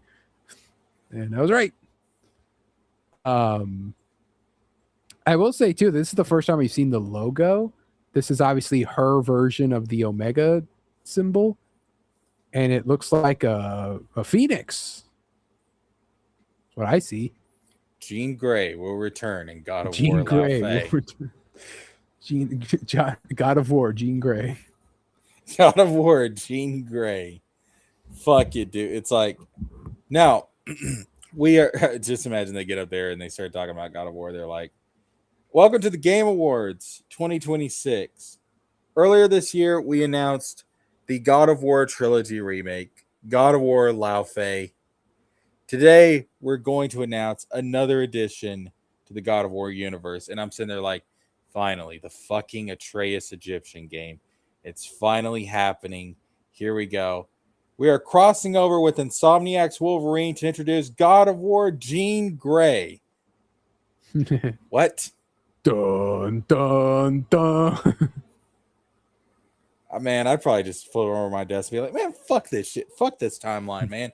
This timeline's booty. This timeline's fuck this shit. No. God of War Jean Grey, as it is a Marvel crossing over with a video game, is canon to the Kingdom Hearts universe. I fucking hate this timeline. Everything about this is wrong. But not only are we getting God of War Jean Grey, but also announced by Mr. Balrog, the next game after Laufey will be a Kratos game tied in directly to this here Laufey game, and will continue off of the story introduced in that. Okay, I wonder if this is actually what they had planned all along, or if they're doing this in reaction to No, this was the plan, 100%. You really think so? Yeah. I mean, I don't think that they were going to go like, oh, let's do an Atreus game and then wait till Kratos. But they definitely want to know. They want people to know, like, hey, listen, Kratos is still the main focus, and somebody that's is what we're going doing. to have to sit down and justify to me how it makes sense narratively and from a character standpoint for Kratos to go off and leave the Norse realms after he just became part of the new pantheon. Well, because he's got to go to this fucking underwear, right? So The underwear, yeah, that's what they called it. it's called the Everywin Wizard. That's exactly what I said. So we're saying the exact same thing. I swear, dude, to me, I was so satisfied where we leave Kratos at in Ragnarok in the DLC. It's like, Yeah, my man's at peace. He's got this new position. He's respected. He's loved. Just let him lie for a little bit. I'm not saying we never play as Kratos again, but let him lie for a while, man. We got this God of War Laufey game coming up. Let Atreus be the main character of the Egyptian saga. Let him do his thing, okay? Let Atreus do his thing. Because I don't want Kratos going to rescue Atreus. That regresses Atreus's character. That's dumb. From a writing standpoint, that's terrible. That's yeah, but we don't know horrible. if that's what's happening. You don't know. You're just assuming. You let Atreus have his own trilogy or his own duology, and then you bring Kratos back in. All right. And people that are going to sit and complain, like, oh, I want to play as Kratos. You got the trilogy remake coming. So it's not like you're going without you hope. Kratos the whole time. He's the God of War. He's the reason it's called God of War. No other God of War. Oh my God. It doesn't make sense from a writing standpoint. It does not make sense. But you don't know what the plot's gonna be. What do you mean from a writing standpoint? If I was writing this, I'd be like, and the challenge was, okay, Jesker, how do you do a Kratos God of War game after the fucking Valhalla ending and not make it seem contrived? I don't know how to do it. He's a God of War, meaning that if war comes, he's got to be the god of it. I don't know how you do it without it being contrived and regressing Atreus' character. I don't know how you do it. Well, you don't know you don't know where Atreus is going. You assume it's Egypt, but it might not be. I think the Giants are in Egypt. Two, you assume that he's going to get in trouble and need Kratos to come save him, but you don't know for sure. He might not be. Three, you don't know when the fuck's going on in this underwear, and so you don't know that they're not going to have some big threat that threatens Egypt. You don't know, like the one villain bitch we see in this trailer is an Egyptian. So she might be the reason that Egypt comes to invade, and then it's actually Atreus that's got to like show up and save the day. You don't know. I don't like it. I think it's very contrived. Well, regardless, it's happening. It's happening, sweetheart. Yeah. But they're going to have to prove that this is the right decision, because I'm looking at it from a writing standpoint. And to me, it screams of desperation. But it's also possible that we don't even buy this game because it will not be on a disc. And we must continue. We must continue the protest and not buy. Because PlayStation is going as far, Jesker, as to remove the buttons from the controller. As a new controller patent showcases a controller with no physical buttons. The controller would feature digital buttons to let users pick which buttons are located where. Yeah, this is going to glitch up. This is going to glitch up like a motherfucker. Digital buttons. Can't have even physical buttons. Digital is the future. Yeah, sure. Let's do this. Let's do this and watch it glitch the fuck up. Oh my God. Sony. Y'all are about to really fuck yourselves in the ass with this console. I swear, man. Not to be outdone, Xbox fires back as always, as they have cracked the whip onto Bethesda and told them, get the fuck to work. So Bethesda released a statement, a note from Bethesda Game Studios. We love making these worlds and blah, blah, blah. For 40 years, we built blah, blah, blah, blah, blah. That's what's driving us forward. We're investing more deeply in the world's players' loves, giving creators a bigger role, blah, blah, blah. Okay, so they have threatened us with more content. So let's read Bethesda's threats. Starfield will continue. With over 17 million players logging almost 1 billion hours to date, Starfield remains an important part of our future. As we enter year 3, we'll continue expanding the settled systems with new stories, targeted gameplay improvements, and additional updates, while preparing for the launch of new Starborn content next year. More than 40% of players already customize their experience through creations, and will continue investing in creators and giving players new ways to make Starfield their own. So yes, Starfield will continue, and we all just have to deal with it. Paid mod stuff's still continuing. Bethesda is one of the most overrated studios in the entire fucking industry. The future of Fallout. Fallout is one of our biggest priorities today. Fallout 5 remains our long-range destination, and we have multiple Fallout projects in active development right now.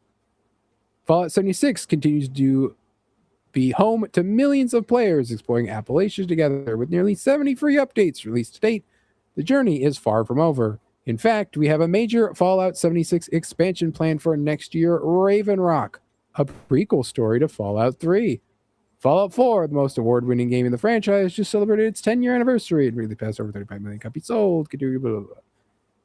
We also know many players want to revisit previous Fallout experiences. While we're not announcing any dates today, we have been working on remasters of Fallout 3 and Fallout New Vegas, finally confirmed, as it's been rumored and we've talked about here for months. The remasters for Fallout 3 and Fallout New Vegas, which a lot of people are excited about because New Vegas is considered one of the best video games of all time. Best RPGs, best Fallout game especially. Fallout Shelter, who cares? The show is happening. Cool. Fallout Day will not be happening, but they will do a special 30th anniversary live in Washington, D.C. So, gee, I wonder what they're going to announce there when they're in Washington, D.C. The game, the fucking capital wasteland of Fallout 3. And then studio collaboration, as we talked about before, they will be working with Obsidian to make a new Fallout game. And even though they're like, yeah, we love our longtime friends at Obsidian. Oh, yeah, sure. And you didn't try to fuck them over in their fucking previous games. Baki says, just give us New Vegas remastered. Well, they will, Baki. They will. They're working on it. Then Elder Scrolls, the Foundation extends beyond our team's technology tools.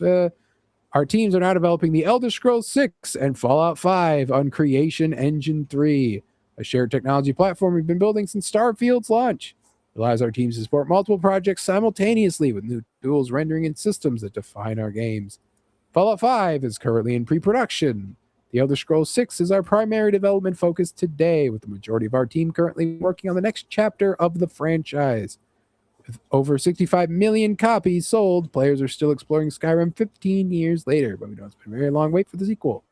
Next chapter is on the way, where we're planning to be, loving how it looks and playing it every day.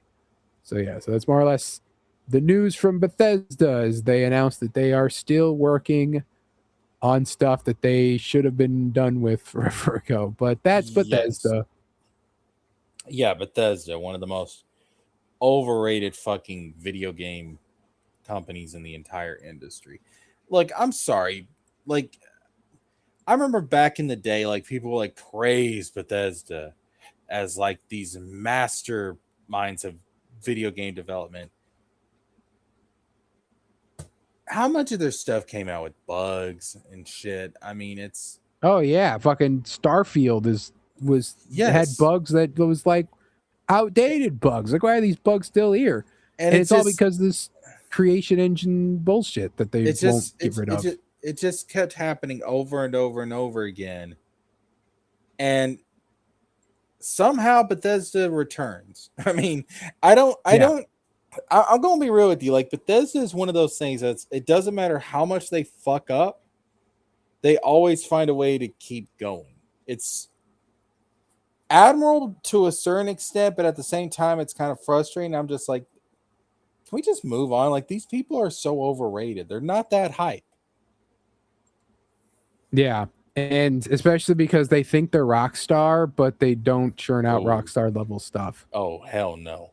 No, hell no. But what is funny to do, a funny Bethesda related story. Innocent man spends 18 months in prison after Skyrim username mix-up. I saw something about this. So what happens was this Brandon from Halifax, Canada, was convicted following an investigation that began in Wisconsin in 2018. The case centered on a Kick account whose username referred to the iconic Fusro Da, dragon child from Elder Scrolls V Skyrim. However, investigators made a one-character mistake when requesting this account's information from Kick. So they were looking for Fusro Da with 2 underscores, but instead typed it out to the subpoena Fusro Da with 1 underscore in between the Fus and the Ro. So this belonged to the Brendan guy. So they gave the guy's information to the Canadian police, to the Canadian police, who tracked him to Nova Scotia and arrested him on crimes committed back in Wisconsin. Of course, investigators found no evidence connecting Brendan to the underage victim or the conversations at the center of this case. So this was a pedophilic case. Yeah. They got this guy on. That was no evidence. No evidence. They also could not establish that he had used Kick during the period being investigated. Despite this, the Skyrim fan was arrested and later convicted on 3 charges tied to the child luring case, including providing sexual material to a child and possession of CP. He received an 18-month jail sentence in 2024 and served the entire term. The error was finally discovered when lawyer Zeb Brown reviewed the original subpoena while preparing Clayton's appeal. Prosecutors subsequently agreed that the appeal should be allowed. Clayton explained, in the latter stages of preparing my appeal arguments, it was discovered that the subpoena contained a subtle mistake that changed the course of my life. Instead of requesting details for username Fusro Da, the subpoena requested details for username Fusro Da, but with 1 underscore. The police officer did not notice that the perpetrator's Kick username contains a double underscore. This discrepancy went completely unnoticed at the trial. It was never brought to the attention of the trial judge. It's unclear if he will be seeking compensation for the 18 months he's in prison. See, that's pretty nuts that you were just like, no evidence pointed to you whatsoever, and they still convicted you on all 3 counts. So he should absolutely receive compensation for this. Yeah, he'd sue them for all their fucking work. Well, he shouldn't have to sue them. It should just be automatic that if you're wrongly convicted, you're compensated. He'd be seeking compensation. So he's lawyers are gonna be going at. I get that, but it should be an automatic thing. Like, it should be in the law that if the police fuck up, they have to pay you. Like, you don't have to go through a process. You don't have to go to court over it. It just automatically kicks in because it's the right thing to do. I'd be really interested to know what was going on during that trial. Number 2, the police officer that fucked up should be fired automatically, and he should be put into prison for 18 months. The fucking prosecutor too, like, Jesus. Who knows how much that guy fucking lied about him? The prosecutor, the police officer, anybody involved in this and doing this to this guy should be locked up in prison for 18 months.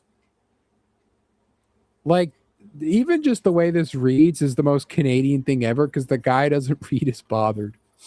And He's just like, oh, and I mean, you know. People are going to be like, oh, well, they made a mistake. No. You're a police officer. You're a lawyer. You don't get to make mistakes.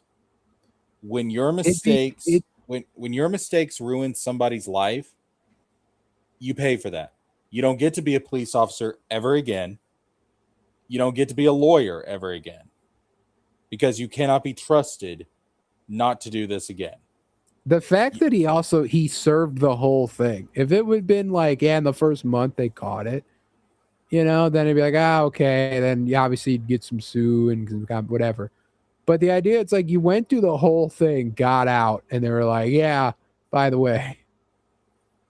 Yeah, but I mean, we made it daisy. Even then, when you're being accused of something like pedophilia, that's life ruining. Yeah, you got convicted for it. That is life ruining. And there's gonna be people that haven't paid attention to this case, and they're like this is going to be a shadow that is going to follow him everywhere he goes. So the idea that anybody involved in doing this just gets away with it and doesn't have to suffer any kind of punishment for it, no. I am a big believer that if anybody is wrongly convicted, anybody involved in wrongly convicting somebody gets the worst fucking punishment. They have to spend the same amount of time in jail. They never get to work in the justice system ever again. They have to pay the compensation. And out of their own pocket. Someone did have the take, and it does bear to be mentioned. And that's the this is one of the biggest arguments against the death penalty for like pedophiles shit, because that guy went all the way through to prison and was completely innocent. Imagine if it was face the wall, wood chipper, all that stuff. And then it's just, bro, that would just. And I mean, because I try, if this shit happened to me, dude, everybody involved in convicting me, I want them on the street fucking homeless by the time I'm done with them.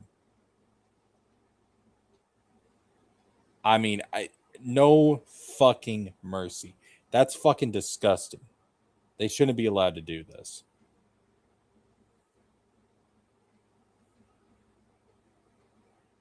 Yeah.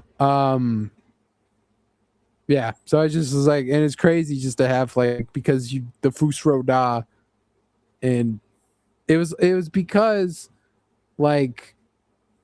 you got it first, so the other guy needed the double underscore, so anyway. But let's talk about this here. Go back where we started to the Avatar talk to close the show out. As a surprise for me, it was the newest trailer for Avatar 7 Havens, the newest show. Now, I read, but it was unconfirmed, there was supposedly they were going to drop 26 episodes all at once. But I did not see that anywhere except for one tweet, but that was not official. So take that with a grain of salt. However, if they did do that, I would be really shocked, and I'd be like, wow, it's basically two seasons, in the can, ready to come out. But I've been critical of this show in what we've read about it. It was basically the whole last thing was leaked out. I have maintained that I feel like Avatar ended with the first show, and I'm okay with that. Even though I like parts of Korra, you gotta leave Korra behind in a lot of ways too. But this especially fucking buries Korra from what we were reading prior.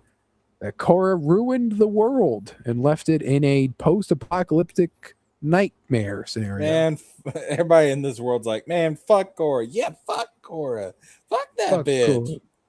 So let's see what they got. As we've seen before, Avatar has been in not good hands. This is what the original creators have been working on, but they still don't have the guy that wrote Dragon Prince, I don't think. So they're not all back together again. But was Avatar really a lightning in a bottle? Was it a cosmic fluke? Let's find out. You can hear it, right? Yes. Okay.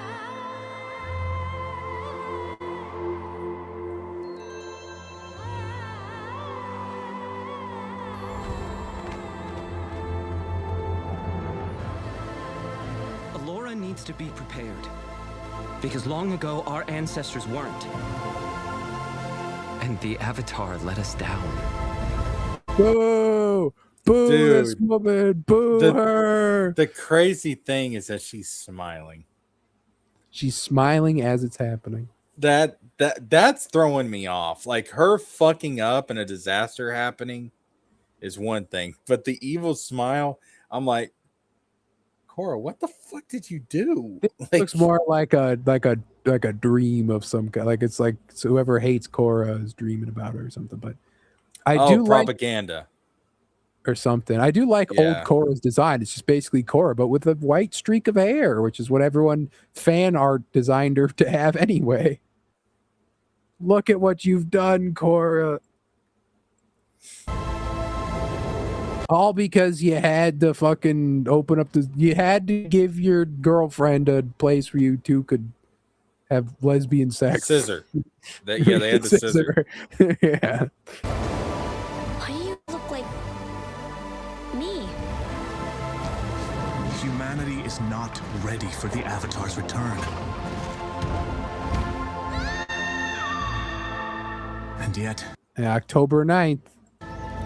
It's the one thing this world needs the most. Don't fucking tell. Don't fucking even tell. I know that magical bullshit. I've seen it before. Somehow, Vaatu returned. God damn it. Stop trying to make the stupid kites happen. I emphasize that T. It's not going to happen. God damn it. That's fucking bullshit. Why is it bullshit? I hate it, Jesker. Bro, listen, Vaatu fused with the human soul. All right. Rava fused with the human soul. If the Avatar spirit can reincarnate, why can't the dark Avatar spirit reincarnate? Well, you remember the what we read that this fucking chick's gonna be the dark Avatar. She's got the Vaatu and she's got the Rava. Actually, I think it's a twist. I think it's gonna be the other way around. What if like Korra got possessed by Vaatu and that's why she destroys the world and is evil? No, I don't. Just fucking character assassinate Korra.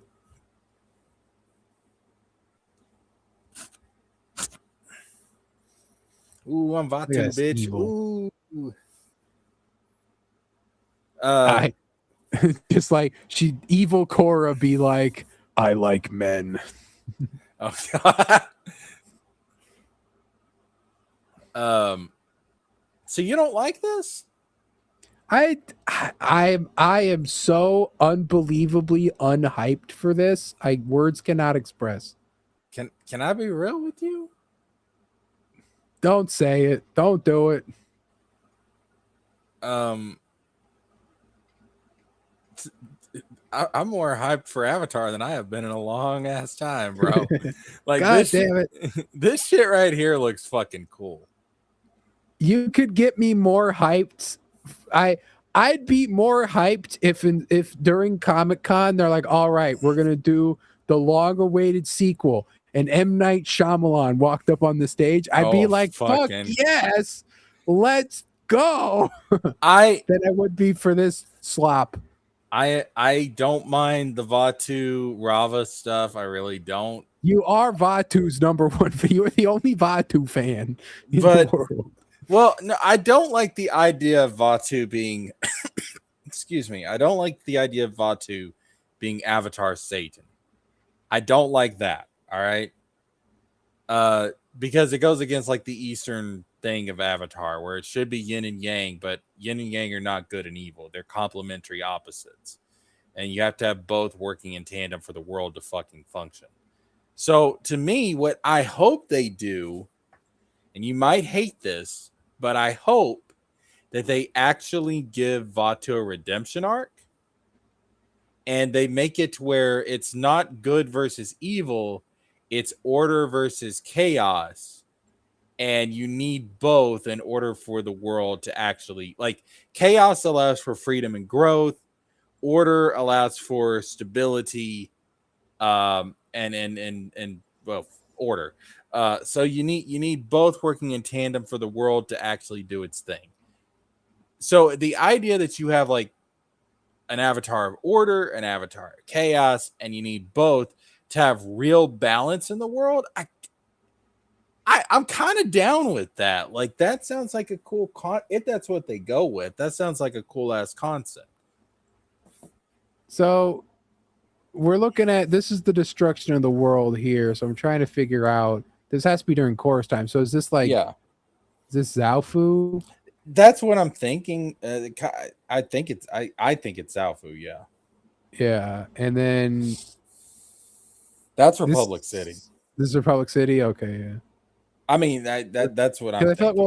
I feel like that was more on the island, but I feel like that's where this is coming from. So this is like Air Temple Island's already washed away because that was over here. Yeah, I think that's Republic City. Yeah. So,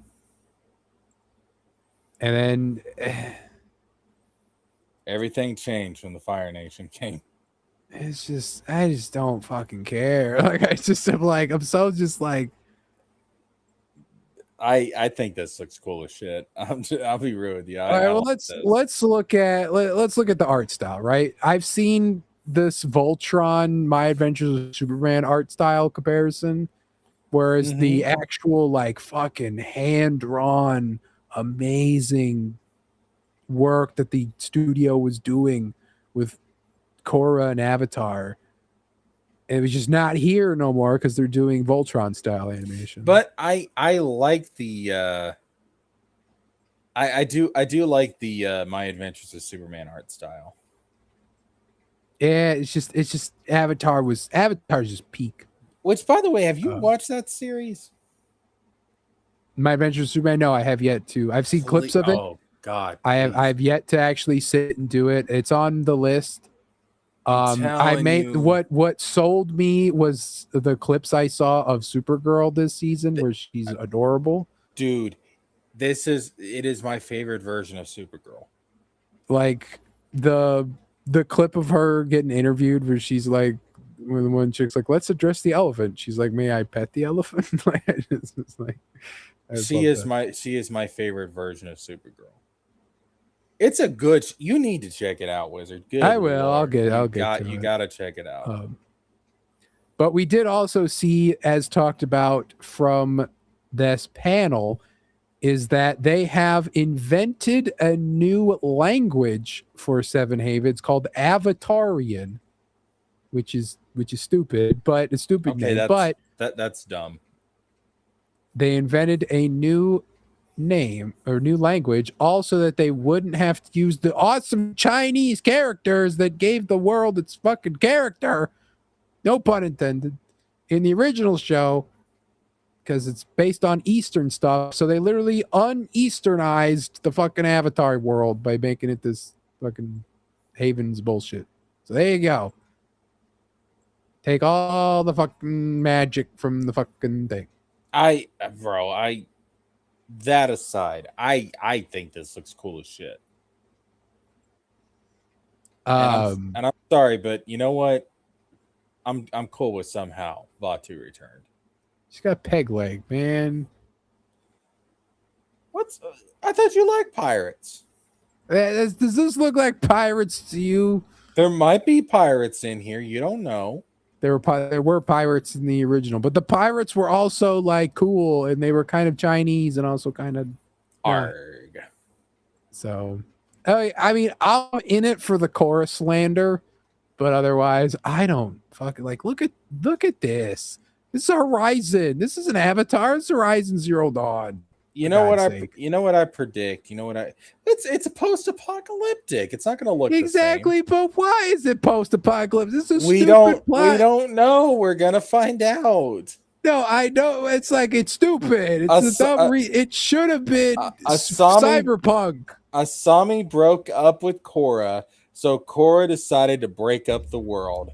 Hurt people, and when you're the Avatar, you hurt a shit ton of people. Futuristic cyberpunk with an earthbending guy would have been cool. I wouldn't have mind that. I would have been fine with that. But and look, I was hesitant about this too, but after seeing the trailer, I'm kind of digging this. And I'm going to make a prediction, Wizard. I think after season 1 of this is done, I think you're going to come back and you're going to absolutely have loved this. I really do. So after I'll watch season 2 and be like, you know what? I was skeptical, but when they brought back when they introduced Robo Varric, I was like, I'm all in. That's my dude. That's my dude. Dude, I am going to. It's gonna be like with a live action adaptation. I'm gonna love season 1. You're gonna hate season 1. Season 2 is gonna come along. I'm gonna hate season 2. You're gonna love season 2. Yeah, Sami got back together with Mako. At least someone got to be with Mako. Mako got to be with someone. Yeah, seriously, poor Mako. Fucking, he got cucked. He got, oh Lord, he got his 2 love interests got together and ended up with nobody. I'm alone. There's no one in here beside me. That's my kite right there, man. That's my kite. Bro, it's so fucking stupid. You know what, Jesker? I'm just happy that nothing happened after Last Airbender. Last Airbender ended and there was nothing. No, they did nothing with it. They never made a movie. They never did a live action adaptation. They never made a sequel show. They never did comic books. They just ended it right there. And Suki and Sokka got together and they weren't broken up in the comic books for no reason. And Suki was never talked about ever again. You know, they never fucking did none of that bullshit. And so Aang defeated Ozai and everybody. He lived happily ever after. And when the new avatars came along, nothing bad ever happened, and they didn't have to do anything major. Nope, and they were all perfectly heterosexual. And the world lived in perfect balance for Eavers and Eavers. The end. Yeah, Rojin says he was supposed to be the cool character, but turned into a bitch. Yeah, the Mako, and he was cool, and then they made him a cop, and I felt like at a certain point they didn't know what the fuck to do with Mako. They didn't know what to do with him. You know who also was, like Tenzin and Su were cool. Like, give me a Korra prequel with the Avatar kids. That'd be cool. Young Avatar Tenzin, babies, young they make Su, their dreams come true. Young, what's the other daughter's name? Katara's the waterbender. Oh, shit. Yeah, her, young Boomy. I don't know. I'll watch that new movie. I've heard mixed reviews. I've heard some say it was cool, some say it haven't. So Avatar we'll see. Babies, they make their dreams come true. I do know there's a lot of references to like Avatar memes and stuff. They make a reference to a Korra fetish fan art. What? Yeah, with like Korra with like really big tits filled with milk, and she's like bending the milk out of her tits. But the way that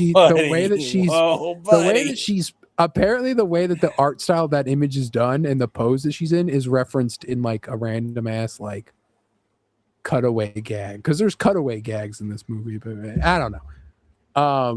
Whoa, man, that's like I said, I'll watch it. I'll give it a go, and I'll continue to work on chipping away at Assassin's Creed Black Flag Resynced. And like I said, hopefully get a review of that. Wasn't it hinted that Suyin was Sokka's kid? No, it was never. No, it was never a hint of it at all. We just didn't know who Suyin's dad was. Oh yeah. A lot of people thought that he ended up with Toph. Like at least yeah. I don't think that's what happened. No, he definitely didn't end up with fucking Suki, the cowards. Fucking stupid. They broke him up just so that, and then they had Suki flirt with Zuko. And they broke fucking Zuko and May up too. God, those fucking comics suck. I still want to know who the fuck the mothers are. These yeah, right. Yeah, like you would think if you didn't know the comics existed, then you're like, yeah, okay, right. Like, yeah, it's fucking Sokka doesn't have a kid, so fuck him. But May. If you look at Zuko's oldest daughter, that just looks like May, and she acts like May. I can't hide that. Yeah, I mean, like, who is her mom? Like, everything seems to point to May, but we don't have confirmation of that. Who the fuck did Toph marry? Well, she does name at least she names Lynn's dad.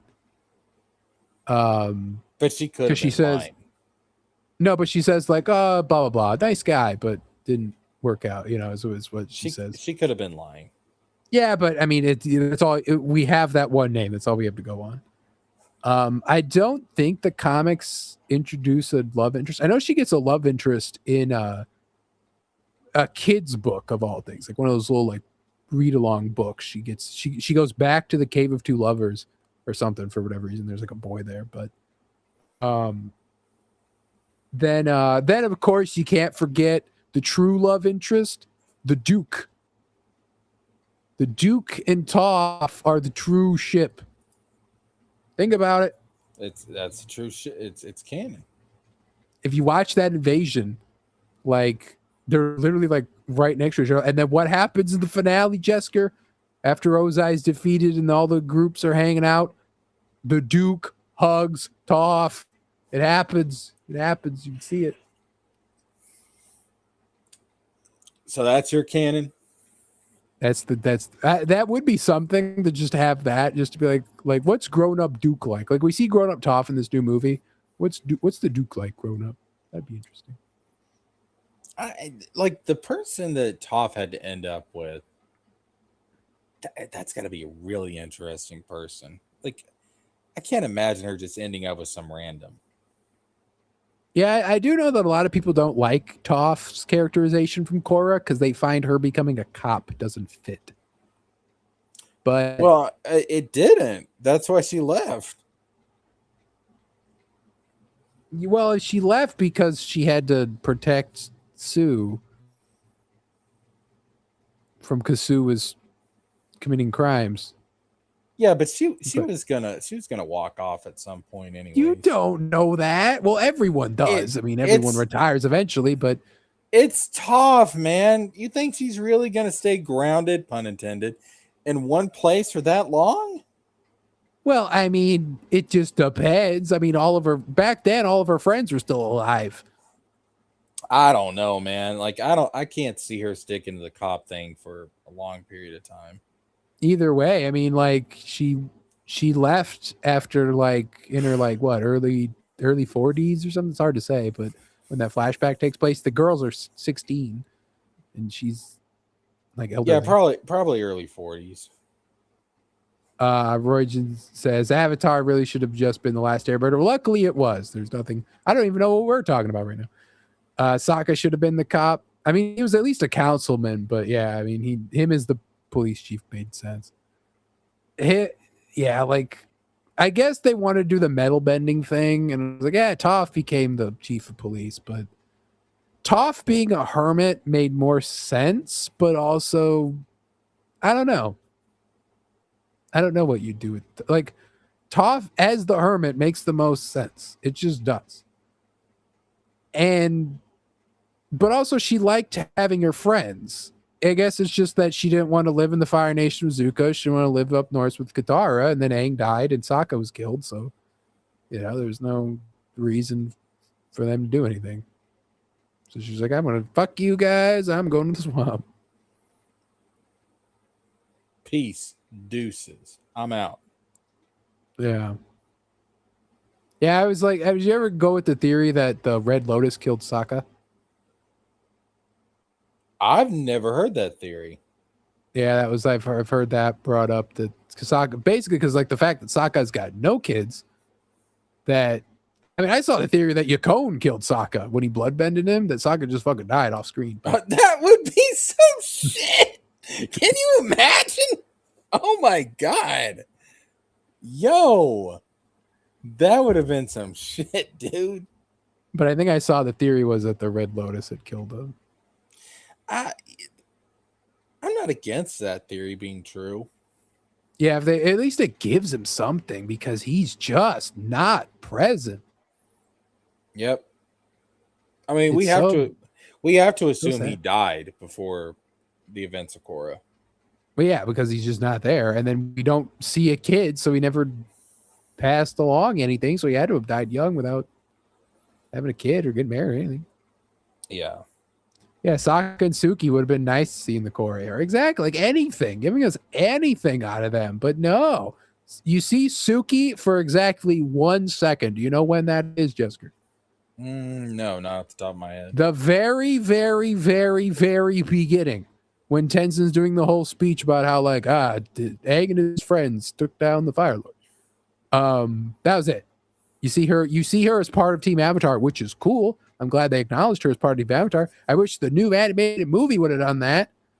But because according to the new animated movie, she's in for exactly 1 frame, just like in Korra, and she has a line that no one can hear because it's too quiet.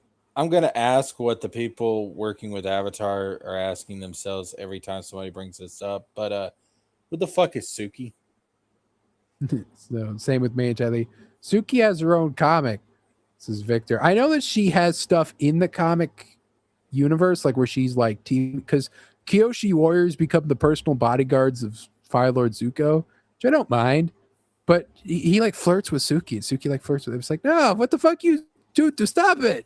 So if I could take out the squirt bottle, be like, stop it. No. Bad. It's not how we do things. Like, stop it. Like when this was established, it was fine. Like the Suki and Sokka romance was the best one, and even though it was kind of lame in retrospect, but it was the best one still. And then the Mei and Ty Lee, or Mei and Suki, or Mei and Sokka, Jesus fuck, Mei and Zuko worked like perfectly fine. Like it's also barely set up on and barely, but it works. Just don't fucking touch it. But. And there's a forklift too. There's a forklift in the comics, and it's like a modern forklift. It's very, very odd. They call attention to it too. Like, I mean, Sokka's like, look, a forklift. It's like this is a modern forklift. What is this doing here? I mean, I could see Mei and Zuko breaking up at some point, but I'm trying to think like who he would go with after that. Victor says, I'd like an Iroh novel about him finding the dragons and forming the White Lotus. Hey, well, don't you know he joins the White Lotus later? And like, shut the fuck up, Wizard. You shut the fuck up, you season 2 dick sucking piece of shit. Go back to the beginning of the show of the stream to hear our great grand fight over live action. You fucking disgust me. That was funny. It's like because I watch, like I know that you hated it, so I'm watching it, going like, hey, I just kind of enjoying this a little bit. I'm liking this a little bit. And just ending like, you know what? I was that fucking Punisher. Like I liked it. Hell, I loved it. Nah, man, that fucking Iroh scene killed it. I was like, are you fucking kidding me? Amon being a non-bender would have been more interesting. Yeah, I mean.